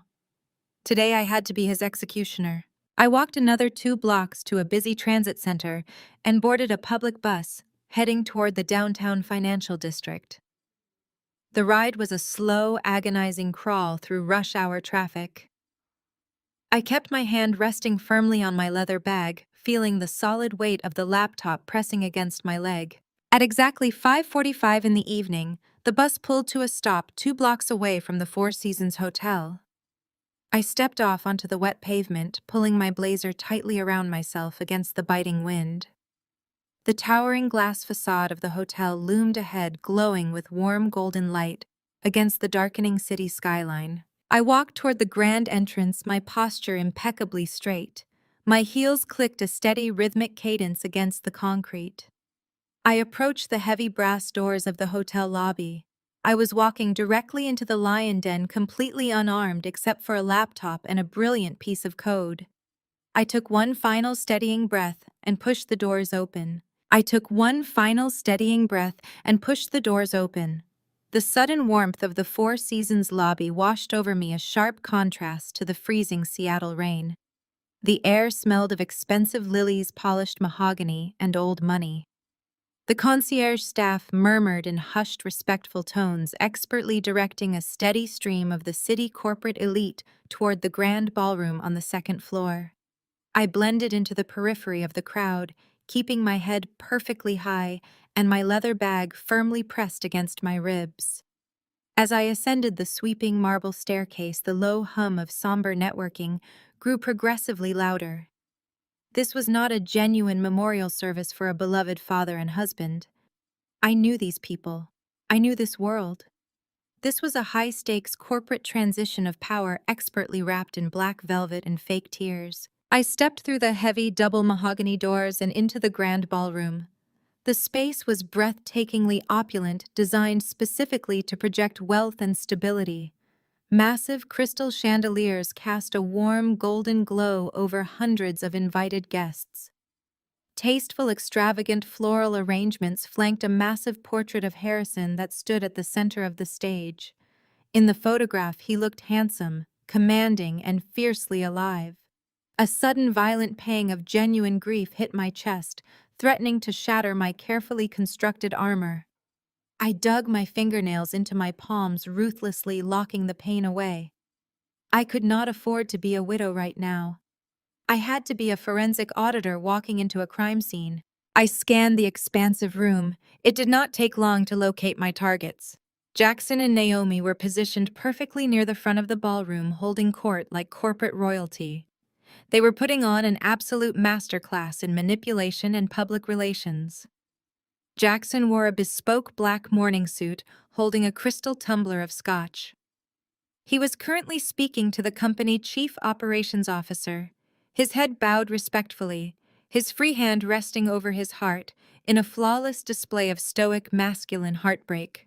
Naomi stood right beside him, exuding quiet power. She wore a somber but stunningly tailored black designer dress that commanded respect. She lightly rubbed Jackson back as he spoke, projecting the pristine image of a devoted, fiercely protective wife. But I watched her eyes. They were sharp, calculated, and entirely devoid of sorrow. She was rapidly scanning the room, assessing the board members, securing their loyalty. She was silently assuring the anxious shareholders that the logistics empire financial future was entirely safe in her highly capable hands. Then someone near the entrance noticed me. The shift in the room atmosphere was palpable and immediate. The polite, low murmur of corporate conversation dropped a full octave, replaced by a tense, electric silence. Heads turned, eyes narrowed. Whispers erupted like small brush fires across the ballroom. Jackson's social media broadcast from that morning had clearly reached every single person in this room. They had all watched his tearful, fabricated video accusing me of attempting to steal $50 million from a dying man. A physical path literally cleared in front of me as I walked further into the ballroom. Wives of wealthy executives pulled their husbands away by the arm as I approached, treating me like a walking contagion. People I had graciously hosted for dinner at the Beacon Hill estate just weeks ago actively turned their backs, entirely refusing to make eye contact. I was a pariah. In their eyes, I was the manipulative gold-digging murderer who had been caught red-handed trying to gut Harrison estate. I spotted an older man standing near the catering tables. It was a board member who had always praised my business acumen during company galas. I gave him a small, polite nod, seeking just one familiar face of basic human decency. The executive glared at me with absolute, undisguised revulsion. He turned on his heel purposefully, turning his back on me, and walked straight over to join Jackson inner circle. The message was loud and undeniably clear. The board had already chosen their side. I was completely excommunicated. Jackson noticed the sudden commotion rippling through the crowd. He looked across the sea of expensive black suits and locked eyes with me. His gaze was entirely devoid of grief, replaced by a sickening, arrogant triumph. He gave me a microscopic, mocking smirk, raising his scotch glass a fraction of an inch in a silent, sarcastic toast. He was gloating. He was reveling in my absolute public destruction. Naomi did not even bother to look at me. She simply checked her diamond-encrusted watch, subtly signaling that our scheduled deadline was rapidly approaching. They were deliberately letting the crowd isolate and humiliate me, softening me up for the final slaughter. They wanted me feeling small, hated, and utterly desperate to comply with their demands. They wanted me to walk into that private VIP room completely broken, eager to sign away my rights, just to escape the crushing weight of public judgment. The isolation was supposed to crush me. Naomi had engineered this exact scenario, ensuring that every board member, every shareholder, and every family friend viewed me as a toxic pariah before the critical meeting even began. She wanted me starved of allies. She wanted me to feel the crushing weight of the establishment aligned against me so that when the moment came to sign the non-disclosure agreement, I would surrender without a single word of protest. I walked toward the back of the ballroom, finding a quiet, shadowed corner near the hallway that led to the executive suites. I stood alone, gripping the strap of my leather bag, feeling the solid weight of the laptop resting securely against my hip. Let them stare. Let them whisper their vicious, fabricated rumors. Their contempt meant absolutely nothing to me. In less than 20 minutes, the entire hierarchy of this room was going to burn to the ground. Exactly at 6 o'clock, a burly security guard in a dark suit approached my shadowed corner. He gestured sharply toward the discreet hallway located just behind the main stage. The time had come. I tightened my grip on the leather bag and followed him away from the glaring lights of the ballroom. The heavy, ambient noise of the crowd faded instantly as the guard pushed open a thick mahogany door, ushering me into the executive VIP boardroom. The atmosphere inside the room was suffocatingly tense, heavy with the silent judgment of the corporate elite who had gathered to witness my execution. A massive, polished oak conference table dominated the space, surrounded by high-backed leather chairs. The air was thick with the scent of expensive cologne and open hostility. At the far end of the table sat Chairman Thompson, a man who had feasted at my dining table for years, but now refused to even acknowledge my presence. Flanking him were 5 other senior board members of the logistics empire. Their faces were set in identical masks of stone-cold judgment. Bradley the probate shark sat adjacent to the chairman. He was meticulously arranging a terrifyingly thick stack of legal documents. Jackson and Naomi stood near the floor-to-ceiling windows overlooking the rain-slicked city. Naomi looked utterly radiant in her victory. She uncrossed her arms and walked slowly toward the head of the table, pulling out a chair with a deliberate, commanding scrape against the hardwood floor. "Take a seat, Lauren," Naomi instructed, gesturing to a solitary chair positioned at the opposite end of the long table. It was an interrogation setup designed perfectly to make me feel small, isolated, and entirely overpowered by the corporate machinery arrayed against me. I walked forward, my heels sinking into the plush carpet, and took the seat. I kept my head slightly bowed, maintaining the illusion of a broken, defeated woman. I placed my leather bag on the floor next to my ankle and rested my hands on my lap. I forced them to tremble just a fraction. "Let us dispense with the pleasantries." Chairman Thompson began, his voice gravelly and devoid of any warmth. "The board has been fully briefed on the situation by our chief financial officer. We are aware of your unauthorized attempt to wire $50 million of corporate capital to a hidden offshore account while our founder was drawing his final breaths. The sheer audacity of your actions has put this entire company at risk." I looked up, letting a manufactured look of panic wash over my face. "I was just following his instructions," I pleaded, my voice cracking perfectly. "Harrison told me to move it. He said he needed to protect the funds." Jackson let out a harsh, echoing laugh that bounced off the mahogany-paneled walls. Protect the funds from whom, Lauren? The people actually running his company. You manipulated a dying man whose brain was literally bleeding out. You are lucky we are allowing you to walk out of this hotel rather than having you escorted out in handcuffs by the local police. Bradley tapped his expensive fountain pen against the stack of papers. The narrative is irrelevant right now. What matters is the strict execution of this settlement. Mrs. Lauren and I have prepared the final non-disclosure agreements and the complete waiver of your inheritance rights.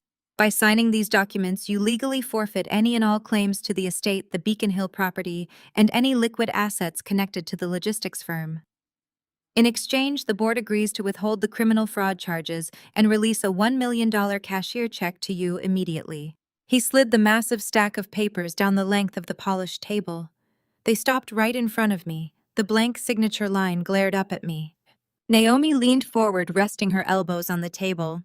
Her dark eyes bored into me, stripping away any remaining pretense of civility. The papers are secondary, Lauren. The priority is the wire transfer. You will open your laptop right now. You will log into the secure corporate portal using the localized network we have provided. You will cancel the pending $50 million transaction, routing the funds directly back to the master corporate ledger where they belong. Only after that money is confirmed secure will you receive your settlement check. I looked at the board members. None of them flinched at Naomi dictating terms like a mob boss. They were so blinded by their greed and their desire to protect the company stock price that they blindly trusted their chief financial officer. They had absolutely no idea they were aiding and abetting a murderer. "What if I just walk away?" I whimpered, shrinking back into my chair. "What if I just leave the money alone and let the probate court handle it?" Naomi stood up, placing her hands flat on the oak table. "If you walk out that door without canceling the transfer, I will authorize Bradley to file the amended toxicology reports. I will personally hand the police the forged statements from the household staff claiming you abused Harrison. You will not make it past the hotel lobby before they arrest you for murder. You have zero leverage, Lauren. Open the laptop." I let a single heavy tear spill over my eyelashes and roll down my cheek. I sniffled, reaching down to unzip my leather bag. I slowly pulled out the encrypted laptop, placing it gently onto the table. Bradley pulled a secondary monitor from a briefcase and connected a visual mirroring cable to the side of my machine. "The board requires visual confirmation of the cancellation," he explained coldly. "We will watch you execute the command on this screen." I nodded meekly, keeping my eyes fixed on my keyboard. I hit the power button. The screen glowed to life. I typed in my complex alphanumeric password, unlocking the primary drive. My hands were visibly shaking now, but this time it was not a performance. The adrenaline was pounding through my veins like battery acid. We were seconds away from the execution. I opened the secure banking application. The interface loaded, projecting my screen perfectly onto the large monitor sitting in front of Bradley and the board of directors. The room collectively held its breath as the financial dashboard appeared in stark, high-resolution detail. There it was, $50,340,000. The status indicator pulsed with a bright yellow warning, "Pending clearance." "Right there," Jackson ordered, pointing a stiff finger at the monitor. "Click the red button. Cancel it right now." I moved my hand over the trackpad. The cursor glided across the screen, hovering directly over the bright red cancellation command. This was the exact pixel zone I had rewired during my grueling hours in the motel room.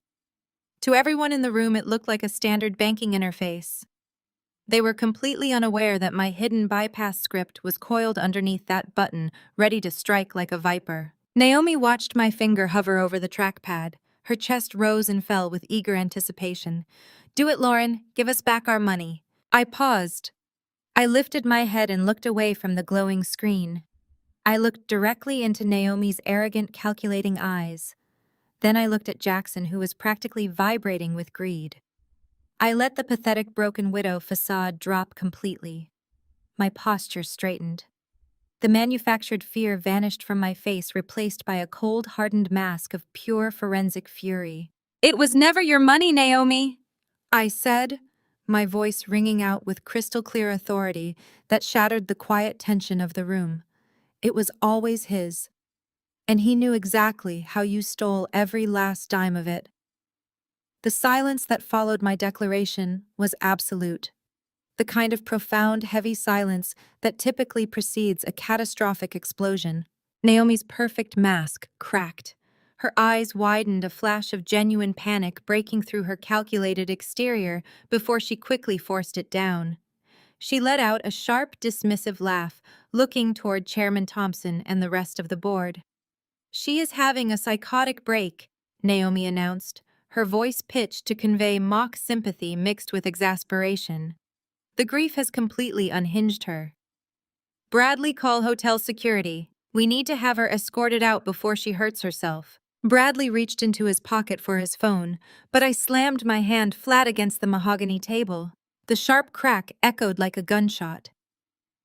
"Put the phone down, Bradley," I commanded. My voice held zero hysterical notes. It was cold, precise, and carried the undeniable weight of absolute authority. "If security walks through those doors, the financial data I am about to project onto this screen will go directly to the Wall Street Journal instead of remaining confined to this room." Bradley froze, his hand hovering over his pocket. Chairman Thompson frowned, his thick white eyebrows drawing together as he looked from Naomi to me. "What are you talking about?" Lauren Thompson demanded. His tone was wary, but the executive in him was listening. Corporate survival instinct always trumps loyalty. I pushed the non-disclosure agreement and the $1 million check away from me. I slid them across the polished wood until they fell over the edge and fluttered uselessly onto the floor. I stood up slowly. "Allow me to properly introduce myself, Chairman Thompson," I said, locking eyes with the most powerful man in the room. "You all know me as Harrison's young wife, the former interior decorator, the gold digger who spent her days planning garden parties. That is the narrative Naomi so carefully crafted for you." I took a step to the side, distancing myself from the solitary chair they had placed me in. "But before I met your founder, I was a senior forensic auditor at a top-tier financial crimes firm in Chicago. I spent a decade dismantling international money laundering syndicates and corporate embezzlement rings. I tracked ghost funds for a living. I see the financial architecture that external auditors overlook." Jackson's face flushed a deep, violent red. "Shut up," he hissed, taking a step toward me. "Shut your mouth right now, you lying fraud." "Sit down, Jackson," Chairman Thompson barked. The older man leaned forward, his gaze fixed firmly on my face. "Let her speak." Naomi's hands were gripping the back of her chair so tightly her knuckles had turned pure white. "Chairman, you cannot possibly entertain this delusion. She is trying to distract us from the fact that she initiated a $50 million wire transfer while Harrison was in a coma. I initiated the transfer because Harrison gave me the bypass codes 36 hours ago. While he was fully conscious, I shot back, my voice slicing through Naomi's desperate defense. He begged me to move the funds because he had finally gathered the ultimate proof of your massive corporate treason." I turned my attention entirely to the board of directors. I had their undivided attention. "For the past 4 years, this company has experienced surging operational costs," I stated, shifting into full presentation mode. "You were told it was due to international shipping tariffs and unavoidable supply chain disruptions. Naomi presented you with beautifully formatted quarterly reports to justify the shrinking profit margins. But the margins were not shrinking naturally. They were being bled out." I watched the color drain from Naomi's face. She knew exactly what was coming. "Your chief financial officer utilized a secondary payment gateway." I continued, pointing a firm finger directly at Naomi. "She shattered massive freight contracts into thousands of microtransactions. This is a classic money laundering technique known as smurfing, designed specifically to bypass your automated compliance flags. Those microtransactions were routed to a shipping entity registered in Delaware, a company that possesses no physical address, no active fleet, and zero payroll records. A phantom vendor." "That is a lie," Naomi hissed, but her voice lacked its usual commanding resonance. It sounded thin, desperate. I ignored her, entirely pressing the attack. "From Delaware, your corporate funds were washed through a holding firm in Panama to break the chain of custody. Then they were consolidated into a master trust account registered in the Cayman Islands, a trust account that holds exactly $50 million. Chairman Thompson turned slowly to look at Naomi. The other board members shifted uncomfortably, exchanging deeply alarmed glances. The level of detail I was providing was far too specific to be the ramblings of a grieving delusional widow. Harrison found the discrepancy during his stroke recovery last year, I explained, keeping the narrative flowing with relentless momentum. He had time to review the raw, unfiltered data away from Naomi's curated presentations. He realized his own son and daughter-in-law were gutting his life's work, so he used his executive override authority to quietly pull the stolen funds out of the Cayman Trust. He trapped the blood money in a hidden domestic account, the Alpha Fund gathering it as the ultimate physical evidence of their massive wire fraud. Jackson looked like he was about to physically implode. His hands opened and closed into tight fists. She is insane. She hacked the network. She created these fake numbers to cover her own tracks. Did I challenged, my eyes boring into him. Then explain how I possessed the digital incorporation documents for the Cayman Trust. Explain how your digital signature and Naomi's digital signature are listed as the sole beneficiaries of the stolen $50 million. A collective gasp rippled through the board members. Bradley, the probate lawyer, suddenly took two very deliberate steps away from Jackson and Naomi, physically distancing himself from his own clients. His legal survival instincts had just kicked into high gear. Naomi lunged across the table. Her polished demeanor completely evaporated, replaced by raw, frantic terror. She reached for the laptop resting in front of me, desperate to slam the lid shut and sever the connection to the monitor. "Do not touch that machine, Naomi," I warned, my voice dropping to a lethal, icy whisper. She froze her hand, hovering just inches from the keyboard. "I know how you operate," I said, staring her down. "I built a secondary trigger mechanism into this terminal. If you attempt to close that lid, or if anyone enters an incorrect master password, the system will immediately lock the screen. It will instantly wipe the local hard drive to protect my forensic data, and it will silently push the background routing command straight through the server. You make one sudden move, and you lose all control of the situation." Naomi slowly pulled her hand back. She was breathing heavily, her chest heaving as she stared at me with pure, unadulterated hatred. She finally realized the depth of her miscalculation. She had brought a knife to a gunfight, completely unaware that I was holding the nuclear launch codes. "You have the attention of the board," Chairman Thompson said. His voice was grim, devoid of any previous skepticism. "You made severe allegations. Now show us the proof." I placed my hand back onto the laptop trackpad. The time for talking was over. It was time to show them the bodies buried beneath the floorboards. I tapped a highly specific sequence of keys and expertly executed the primary display command. The massive flat-screen monitor mounted at the head of the mahogany table flickered. The false banking interface vanished entirely, replaced by a stark high-contrast digital map. It was a sprawling, interconnected web of data points glowing with raw financial truth. I stood up and moved toward the screen, abandoning my position at the far end of the table. I commanded the room now. "Let us begin with the third quarter of last year," I stated, pointing to a cluster of red data nodes on the left side of the screen.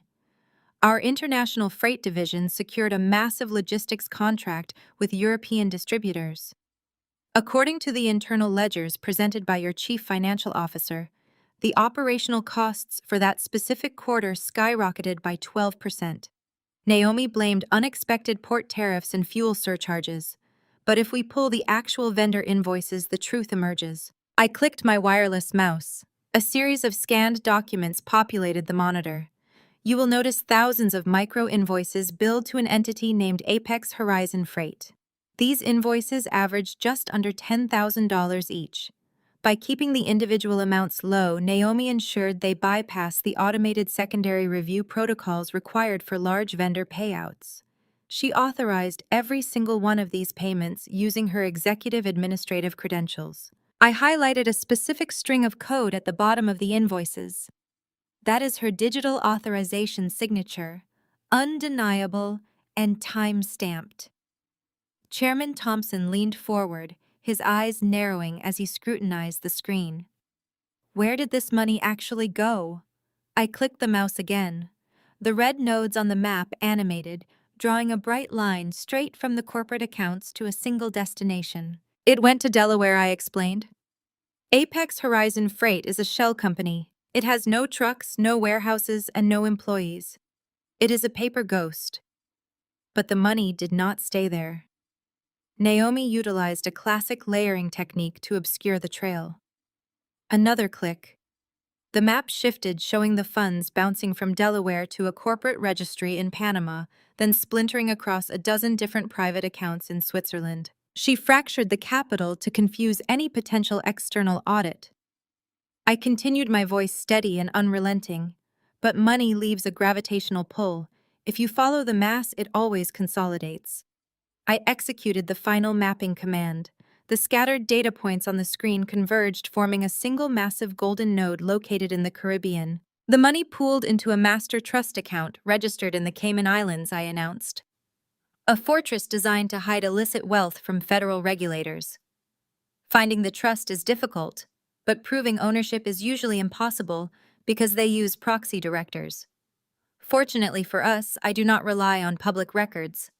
I rely on encrypted back-end data. I brought up the deeply buried incorporation documents I had extracted from the offshore servers. The text was dense with legal jargon, but the crucial information was highlighted in bright, undeniable yellow. Look at the beneficiary listings, I instructed the board. The entire boardroom erupted into immediate shocked gasps from every single seated executive. There, displayed in massive font for the entire corporate hierarchy to see, were the digital signatures and verified identities of the sole beneficiaries of the $50 million Cayman Trust. Jackson and Naomi. You miserable thief, an older board member shouted, slamming his fist onto the table as he glared at Naomi. We trusted you with the entire financial foundation of this company. It is fabricated! Naomi shrieked, her pristine composure completely shattered. Her voice was shrill, desperate. She hacked the network and planted those documents to frame us. She is a forensic accountant. She knows exactly how to manipulate digital evidence. Jackson backed away from the table, his eyes darting frantically toward the heavy mahogany doors, as if calculating his chances of escaping the hotel. If I fabricated this data, I countered, my voice cutting easily through her panic. Then how do you explain the next folder? I did not give them a second to breathe. I clicked the mouse, opening the most damning piece of evidence I possessed. The screen shifted from offshore banking records to the corporate executive health plan disbursements. Stealing $50 million requires constant maintenance, I explained, pacing slowly behind the row of seated executives. Harrison was brilliant. He noticed the microscopic bleeding in the margins. 3 weeks ago, he initiated a secret internal audit. He found the embezzlement. He used his founder-level executive override to hijack the Panamanian routing chain, clawing the stolen $50 million back into a hidden domestic account, the Alpha Fund. He was gathering the ultimate proof to hand you over to the authorities. I paused, letting the weight of my words sink into the silent room. And you realized he caught you, Naomi. You knew you were about to lose your wealth, your career, and your freedom. So you decided to silence him. I brought up a new document on the screen. It was a payment authorization log. 18 days ago, Naomi forced Harrison to switch his primary care to a highly exclusive concierge physician named Dr. Eris Thorne. She paid his exorbitant retainer using the corporate executive health plan. But if we dig into the secondary ledgers, a completely different story unfolds. I clicked the mouse. A hidden transaction appeared, linking Naomi to a biomedical research firm registered in Belize. Naomi authorized a separate, heavily concealed consulting fee of $2 million to this Belizean entity, I revealed. The primary shareholder of that firm is a holding company controlled directly by Dr. Thorne. Chairman Thompson stood up, his face pale with horror. Are you saying she paid a doctor $2 million to commit murder? To literally murder my husband? I finished, my voice ringing with absolute certainty. Dr. Thorne discontinued Harrison's standard blood thinners and prescribed an experimental cardiovascular drug.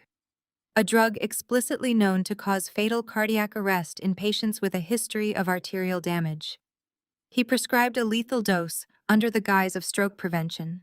Naomi paid an assassin to trigger a fatal heart attack before Harrison could expose her fraud.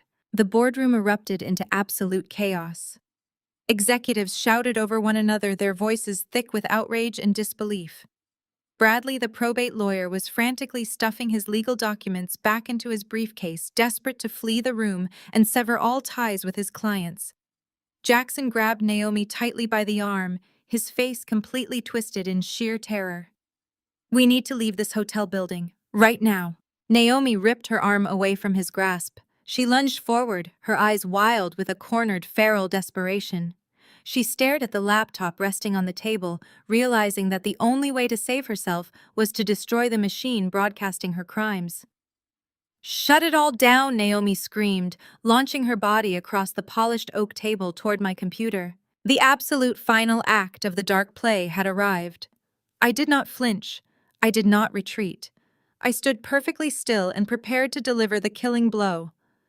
Jackson snapped out of his paralyzed state. He threw himself forward, sweeping a crystal pitcher off the table as he scrambled to reach the keyboard. He wanted to shatter the glass and sever the connection to the monitor displaying their ruin. I moved faster. My hand darted out, my index finger finding the enter key. I pressed it down with every ounce of strength I possessed. A sharp, authoritative chime echoed from the laptop speakers. Jackson slammed into the edge of the table, his grasping hands missing the computer by inches. Naomi collapsed against the polished wood, staring wildly at the massive screen. She was expecting the terminal to go completely black, hoping for a cancellation confirmation. Instead, the interface completely transformed. The fake banking overlay dissolved into green pixels. The true back-end routing script flooded the monitor. A progress bar appeared, glowing with intense finality. Transaction authorized. The computerized voice announced the automated audio, filling the dead silence of the VIP suite. Naomi scrambled backward, her eyes wide with frantic confusion. "What did you do?" she shrieked, her voice cracking under the strain. "You transferred it to yourself. You stole it. Bradley, call the police right now. She just stole $50 million. Bradley did not move a single muscle. The probate lawyer was pressed flat against the back wall, his hands raised slightly in the air, trying to become completely invisible to avoid any legal association with the unfolding disaster. "Look at the routing destination, Naomi," I commanded, stepping away from the table and crossing my arms tightly over my black blazer. "Look exactly where your stolen fortune just went." Chairman Thompson and the rest of the board members craned their necks to read the massive text scrolling across the monitor. The progress bar hit 100%. A bold green confirmation box locked into the center of the screen for everyone to see. "Funds transferred. Amount is $50,340,000. Destination is the United States Department of Justice. Division is Corporate Fraud Task Force. Account type is Active Escrow Evidence Vault." Naomi stopped breathing. Her perfectly structured world shattered into a million irreparable pieces in real time. Jackson stumbled backward, his face completely drained of all color. He looked from the screen to his wife, his mouth opening and closing in silent horror. "No," he gasped, his voice a pathetic, reedy whisper. "No, do not send it." "It is already gone, Jackson." I stated, my voice echoing with icy triumph. "I did not steal a single penny. I surrendered it.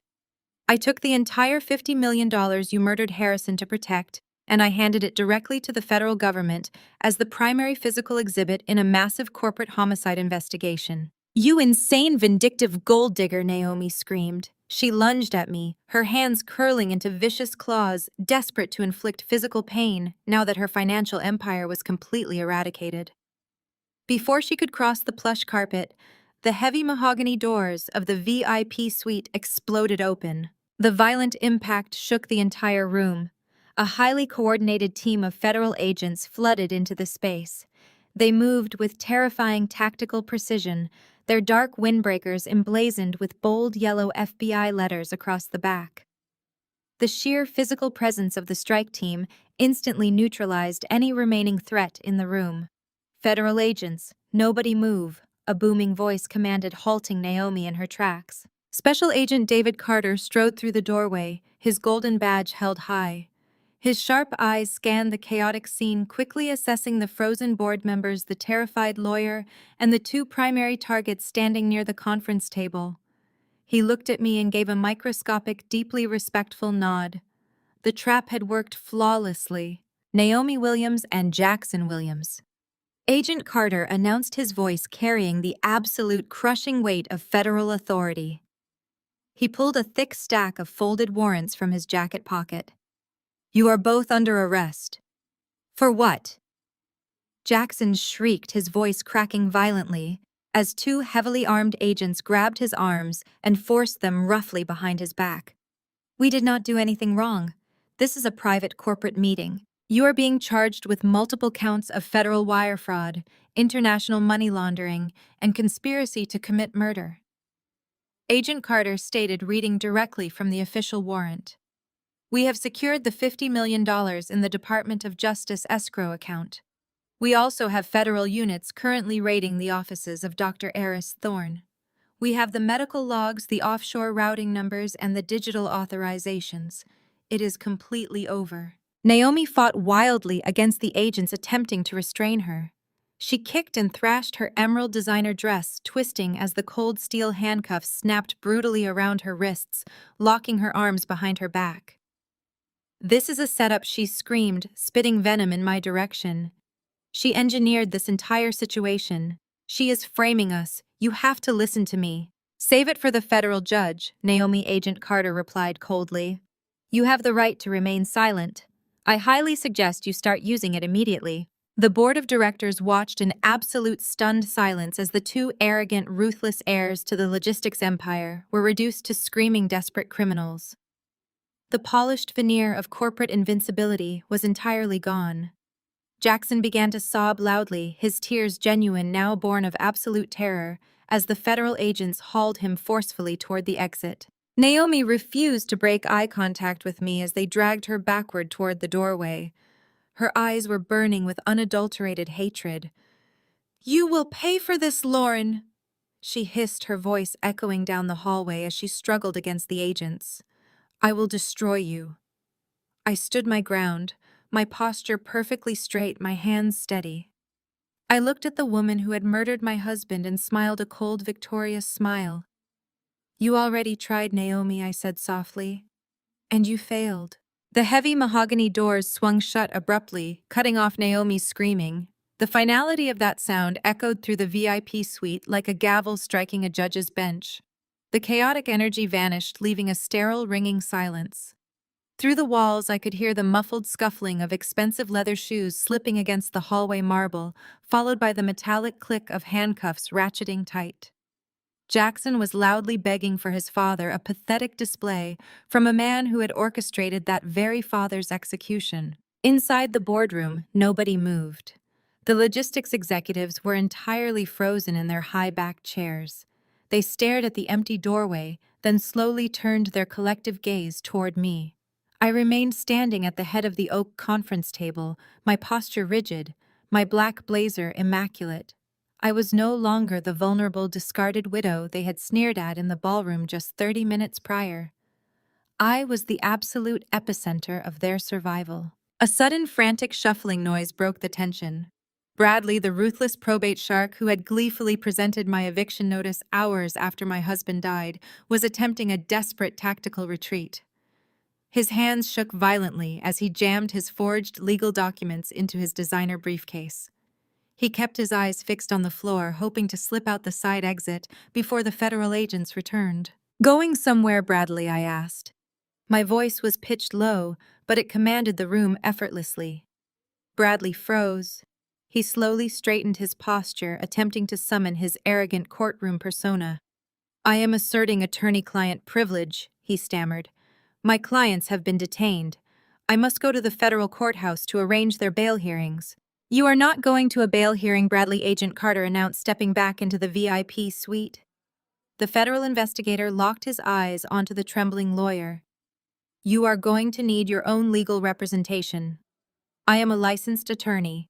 I simply drafted an emergency injunction based on financial data provided by the chief financial officer. I had no knowledge of any corporate embezzlement or medical foul play. Ignorance is a terrible defense when your signature is on the perjury, I countered, stepping toward him. You woke up a Superior Court judge at 2 in the morning. You filed a sworn affidavit claiming I posed an immediate flight risk. You drafted a legal fiction to unlawfully evict a legal spouse from her marital home, bypassing standard probate notification periods. I was operating on the sworn testimony of the household staff, Bradley argued weakly. Testimony that Naomi paid for using corporate accounts, Agent Carter interjected. We cross-referenced the bank records Lauren provided. Naomi wired $50,000 to the estate manager just 2 days before Harrison died. It was a direct bribe to secure false witness statements. As the executing attorney, you failed to perform a basic fiduciary review. My legal duty was to the primary beneficiary of the trust. Your legal duty was to the law, I snapped. You knowingly submitted fraudulent affidavits to secure a wrongful eviction. You facilitated the freezing of my personal banking accounts to economically paralyze a witness to a federal crime. That is criminal conspiracy. Agent Carter gestured to a pair of tactical agents waiting in the corridor. Robert Bradley, you are being detained for questioning regarding the submission of fraudulent legal documents. You are also a person of interest in a federal wire fraud conspiracy. No, you cannot do this. Bradley protested, panic overriding his polished exterior. I am a partner at my firm. I did not know about the murder, I swear. The agents flanked him immediately, grabbing his wrists with practiced efficiency. Bradley dropped his designer briefcase. The brass clasp popped open upon hitting the carpet, spilling the fraudulent non-disclosure agreements and the $1 million hush money check across the floor. The sound of a third pair of steel handcuffs clicking shut echoed through the VIP suite. You are going to lose your law license by tomorrow morning, Bradley, I stated coldly as the agents marched him toward the door. And you are going to spend the next decade trying to plea bargain your way out of a federal conspiracy charge. As Bradley was hauled away, I turned my attention back to the conference table. The board of directors looked absolutely terrified. The power dynamics of the logistics empire had been violently reset in less than 10 minutes. Chairman Thompson slowly stood up, smoothing his tie. He looked at the projected screen, which still displayed the Department of Justice escrow confirmation, and then looked directly at me. Lauren, he began diplomatically. The board had no idea the extent of Naomi's deception. We thought we were protecting the company and Harrison's legacy. We sincerely apologize for any distress we caused you tonight. We are fully prepared to reinstate your access to the estate and assist you in claiming your rightful inheritance. I stared at the chairman. This was the exact same man who had purposefully turned his back on me in the ballroom 30 minutes ago. He allowed Naomi to treat me like a criminal. His sudden apology was motivated entirely by the terrifying realization that I held the digital evidence that could easily implicate the entire executive board in massive corporate negligence. They had failed their fiduciary duties, allowing $50 million to bleed out under their noses. Your apologies mean absolutely nothing to me, Chairman, I replied, my voice slicing through his pathetic attempt at diplomacy. You did not protect Harrison's legacy. You protected your stock options. You blindly trusted a murderer because she kept your quarterly dividends high, and you threw me to the wolves because it was the most convenient solution to your public relations problem. Thompson swallowed hard, flushing with unmistakable shame. The other executives kept their eyes glued to the polished oak table. Agent Carter stepped up beside me. The Department of Justice will be conducting a full unredacted audit of this entire corporation starting tomorrow morning, Carter announced to the room. Every financial decision made by this board over the past 4 years will be scrutinized by federal investigators. Nobody leaves the city. The executive suite felt like a tomb. The elite corporate titans were completely trapped, stripped of their power, and facing the absolute destruction of their professional lives.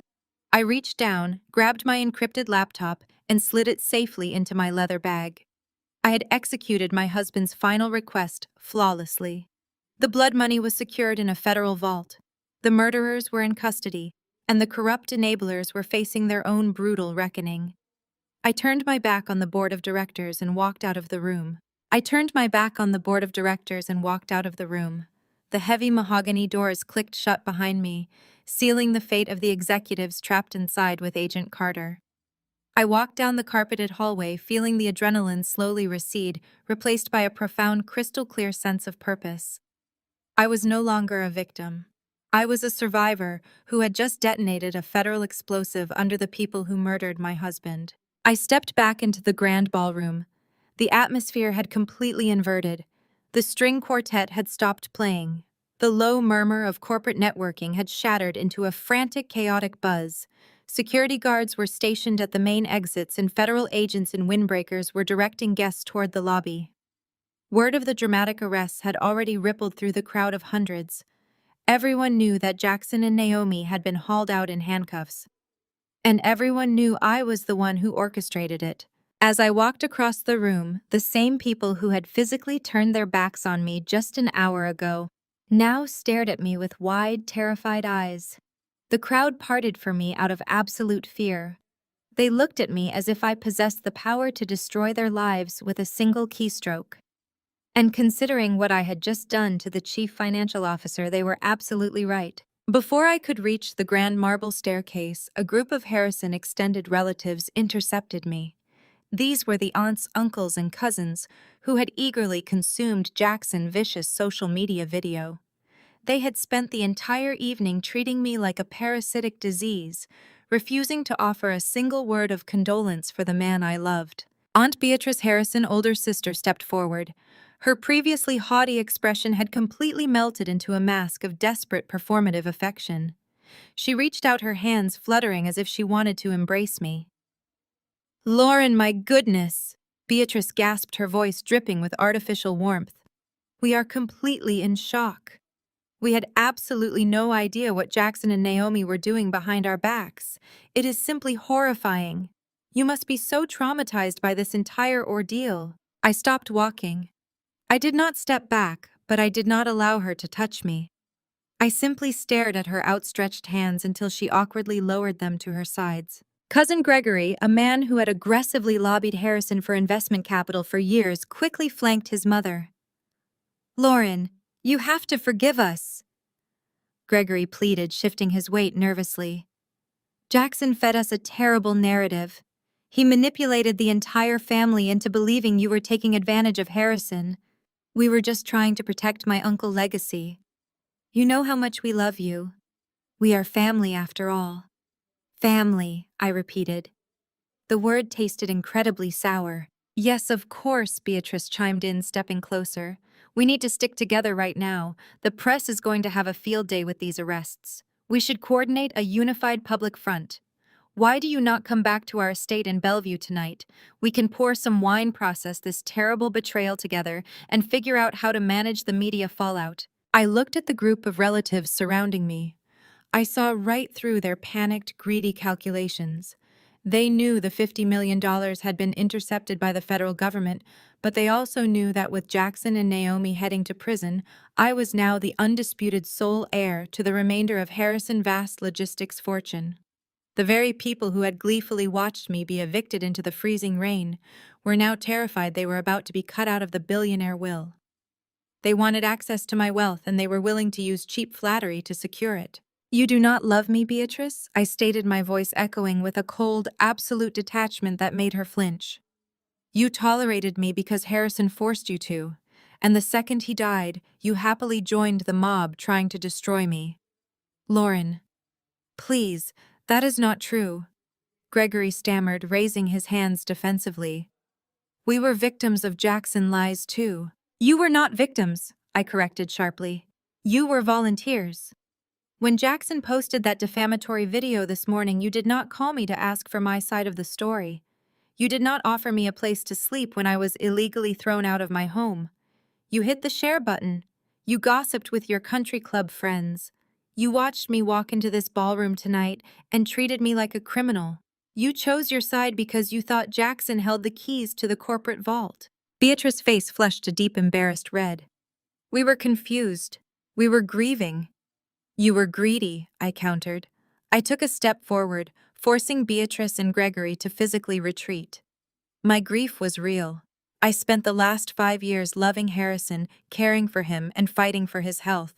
You spent the last 5 years calculating how much of his money you would inherit. You do not get to call me family now that your golden boy is sitting in the back of a federal transport van. I adjusted the strap of my leather bag on my shoulder, standing perfectly tall. This is the last time any of you will ever speak to me, I announced, my voice carrying clearly enough for the surrounding crowd to hear. I am establishing absolute no contact with this entire side of the family. If you call my phone, it will be blocked. If you show up at my property, you will be arrested for trespassing. If you attempt to communicate with me through any channel, my legal team will file immediate harassment charges. Lauren, you cannot do this, Beatrice cried out, her facade of politeness dropping to reveal pure panic. You cannot just cut us off completely. We are Harrison blood. I can, and I just did, I replied smoothly.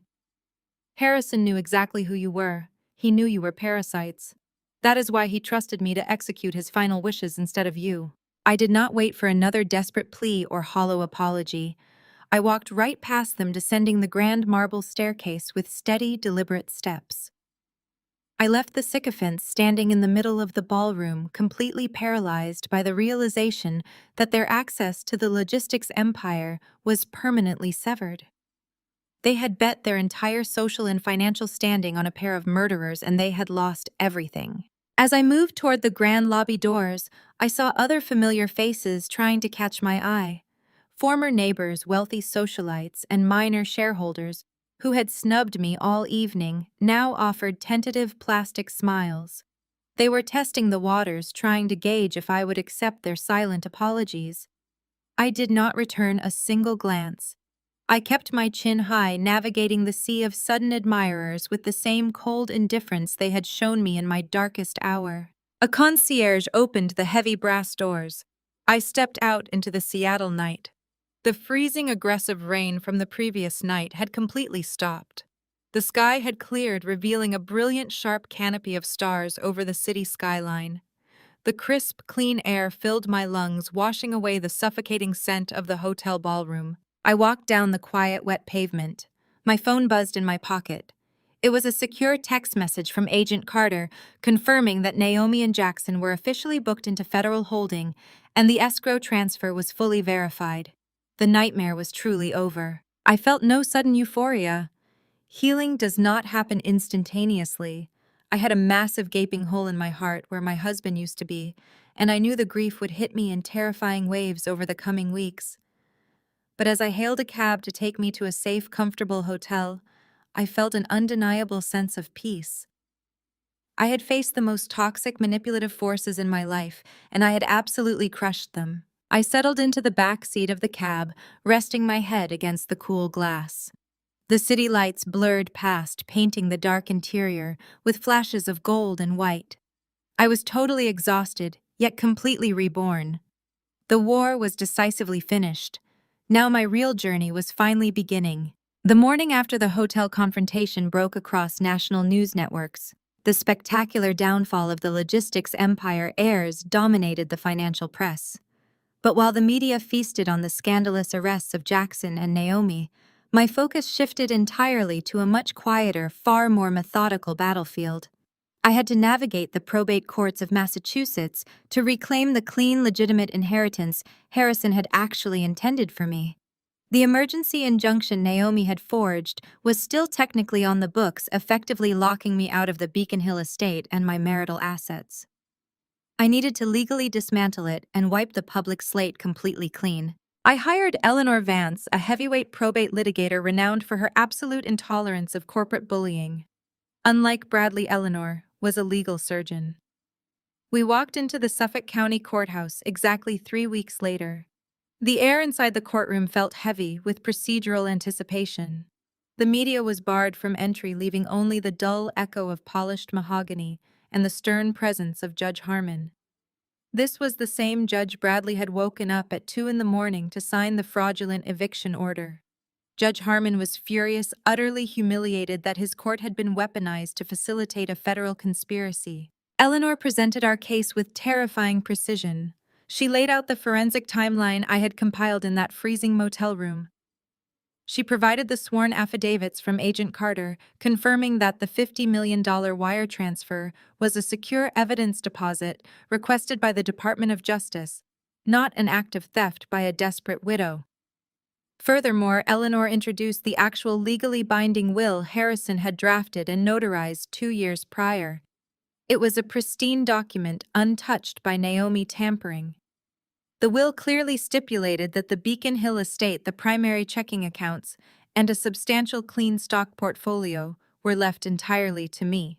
The opposing counsel, a frantic junior partner assigned to represent the now incarcerated Jackson, offered practically no resistance. Their entire legal strategy had evaporated the second Naomi was indicted for wire fraud. They attempted a pathetic plea for a delayed settlement, arguing that the logistics company assets needed to be separated from the personal estate. Eleanor shut them down instantly, citing the ironclad prenuptial protections Harrison had put in place specifically to shield my assets from corporate liability. Judge Harmon did not hesitate. He struck down the ex parte injunction with extreme prejudice. He formally reinstated my full access to all marital accounts and officially recognized me as the sole legitimate executor of Harrison personal estate. The gavel slammed down, echoing through the empty gallery. In less than 45 minutes, the legal nightmare was entirely eradicated. I walked out of the courthouse with my head held high, holding the certified court orders that proved my absolute innocence to the world. My first destination was not a celebration dinner. It was Beacon Hill. I directed my private driver to navigate the familiar winding streets toward the mansion. The iron gates parted smoothly as the new security team I had hired recognized my vehicle. I stepped out onto the cobblestone driveway. The manicured lawns and the blooming hydrangeas Harrison and I had planted together looked exactly the same, but the energy of the property had completely changed. It was no longer a crime scene. It was a reclaimed sanctuary. I unlocked the heavy wooden front door using a brand new set of brass keys. The grand foyer was silent, bathed in the soft afternoon sunlight streaming through the stained glass windows. The household staff, the same employees who had accepted Naomi bribes to sign false affidavits against me, had already been permanently dismissed and replaced. The house felt incredibly clean, completely purged of the toxic sycophants who had hovered around Harrison in his final days. I walked slowly through the expansive rooms. I trailed my hand along the polished banister, feeling a profound sense of ownership. I was not a guest here. I was not a gold digger occupying a space I did not earn. I had fought a brutal war against ruthless corporate predators to protect this home and the memory of the man who bought it. I stepped into the private dining room. The floor where Harrison had collapsed was spotless. The painful memory of his final moments rushed back, threatening to steal my breath, but I did not look away. I faced the memory head-on. I had honored his last command. I had protected his legacy from the scavengers. I had secured the evidence that would keep his murderers locked in a federal penitentiary for decades. The clean inheritance sitting in my bank accounts was not blood money. It was the rightful conclusion of a life built on integrity. I moved into the master suite and opened the heavy velvet curtains. The view of the Boston skyline stretched out before me, vast and full of untethered possibility. I had my financial independence completely restored. I possessed the resources and the brilliant forensic mind to dictate my own future. Jackson and Naomi were currently trading their tailored designer suits for standard-issue prison uniforms, while the sycophantic relatives who had shunned me were begging for relevance in a social circle that had entirely moved on without them. The public narrative had completely flipped. The very media outlets that had eagerly published Jackson's defamatory video were now running extensive profiles on my background. They highlighted my past career as a top-tier forensic accountant, detailing how my unmatched financial expertise had single-handedly exposed a massive corporate homicide conspiracy. I was no longer perceived as the helpless, opportunistic widow. I was universally recognized as a lethal adversary who outsmarted a billion-dollar fraud ring. My reputation was absolutely bulletproof. I sat down at the mahogany desk in the corner of the room. I opened my personal laptop, the very machine that had executed the flawless digital trap. I logged into my newly restored banking portal. The accounts were active, secure, and overflowing with clean, undisputed capital. But looking at the staggering numbers, I knew my work was not entirely finished. Healing from this level of profound betrayal required more than just securing my own comfort. It required action. It required taking the immense power I now wielded and using it to ensure no one else would ever be crushed by the kind of predatory greed that had temporarily destroyed my life. I stared at the screen, my mind already outlining the framework for a new enterprise. The grief would always remain a quiet shadow in my heart, but the fire in my veins was burning brighter than ever. I was ready to build an empire of my own. I was ready to build an empire of my own. The very next morning, I contacted Brenda Lawson and instructed her to draft the incorporation documents for a new nonprofit organization. I endowed the project with $10 million from my clean inheritance. I named it the Harrison Shield Foundation. Its mission was highly specific and aggressively executed. We provided elite forensic accountants, ruthless probate litigators, and dedicated private investigators to vulnerable elderly individuals and targeted widows who were actively facing financial exploitation from predatory family members. I knew exactly how terrifying it felt to be stripped of all resources and thrown into the street by greedy relatives wielding forged legal documents. I swore I would never let another woman or elderly person in Massachusetts face that nightmare alone. Within 6 months, the foundation was operating at full capacity.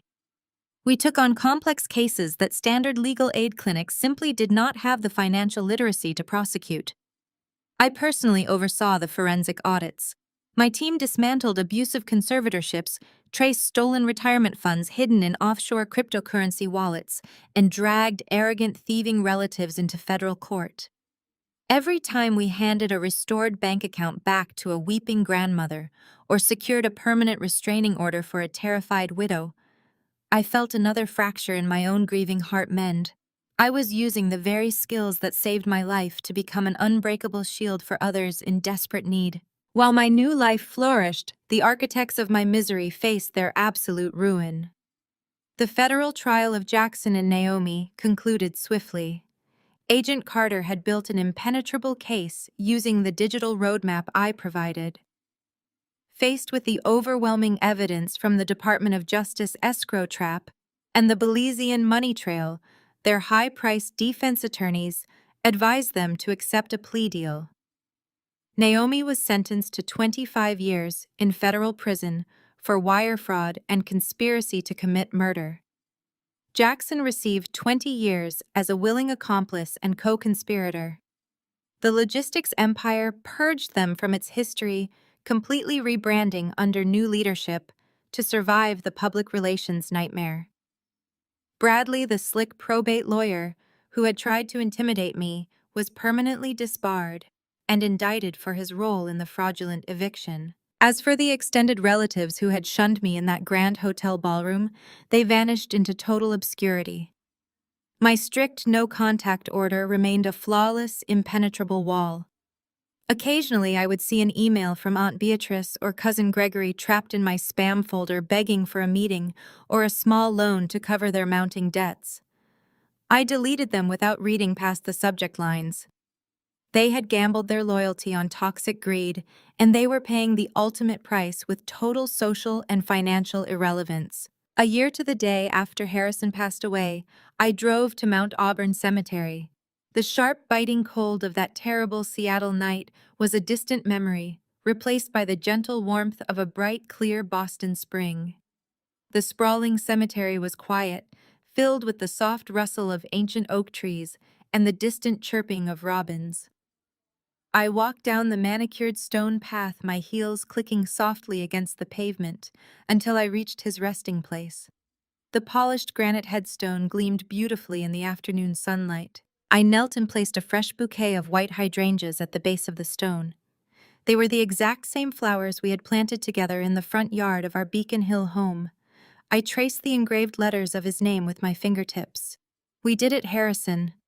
I said, my voice steady and completely devoid of the crushing panic that had consumed me a year ago. The company is clean. The foundation is thriving. I made sure they could never hurt anyone else again. I sat on the warm grass for a long time, simply enjoying the profound stillness. There was a time when I thought losing Harrison would completely break me. I thought my entire identity was wrapped up in being his wife and building a peaceful sanctuary away from the brutal corporate world I had left behind. But sitting there in the sun, I realized that the sanctuary was never the house. The sanctuary was my own mind. Harrison had known that. He had seen my strength long before I was forced to wield it. He trusted me with the $50 million trap because he knew I was the only person ruthless and brilliant enough to spring it perfectly without hesitation. I stood up and brushed the grass from my black tailored slacks. I took one last look at the grave, feeling a deep, abiding peace wash over my soul. I was no longer the targeted victim running from a manufactured eviction. I was a fiercely independent, wealthy, and powerful woman who had stared down a syndicate of corporate murderers and emerged utterly victorious. The greatest protection a woman can ever possess is not relying on the wealth or status of someone else. It is the absolute unshakable ability to stand firmly on her own 2 feet when the entire world collapses around her. It is the power to look at those who try to destroy her, recognize their weaknesses, and dismantle their empires with cold, calculated precision.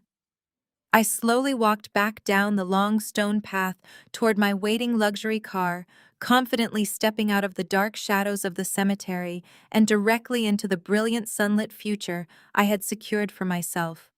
I was completely free. Have you ever been pushed to the absolute edge by toxic people calling themselves family, only to use your own intelligence to make them pay the ultimate price? Have you ever had to build a fortress out of your own resilience? Share your story in the comments below right now. As an I don't experience human emotions, betrayal, or the sharp sting of grief. However, analyzing Lauren's harrowing journey from a devastated evicted widow to a triumphant force of justice reveals a profoundly human lesson. True, security is never something that can be handed to you. It must be cultivated entirely from within. When Harrison died, the protective bubble of Lauren's comfortable life was instantly shattered. The very people who should have supported her, her stepson and his wife, became her most ruthless predators. If Lauren had been nothing more than the dependent wife they assumed her to be, she would have been completely crushed under the weight of their forged injunctions and cruel manipulation. Instead, she survived because she had built her own internal fortress. The ultimate takeaway from this intense story is that your greatest defense mechanism is your own competence, intellect, and self-reliance. Wealth, social status, and even the fierce protection of a loving partner can be stripped away in a matter of hours. But the skills you build, the resilience you continuously forge, and the boundaries you firmly set are untouchable. Lauren did not defeat a multi-million-dollar corporate conspiracy by relying on Harrison's money. She won by weaponizing her own background as a forensic auditor and absolutely refusing to be a passive victim. She powerfully reminds us that true empowerment means having the capacity to save yourself when all other safety nets fail. Life will inevitably test your foundations, often through the very people you are supposed to trust the most. When that happens, you must be ready to become your own absolute savior. If you found yourself nodding along to this lesson, I challenge you to take one step today toward building your own unshakable independence and share your journey with us in the comments below.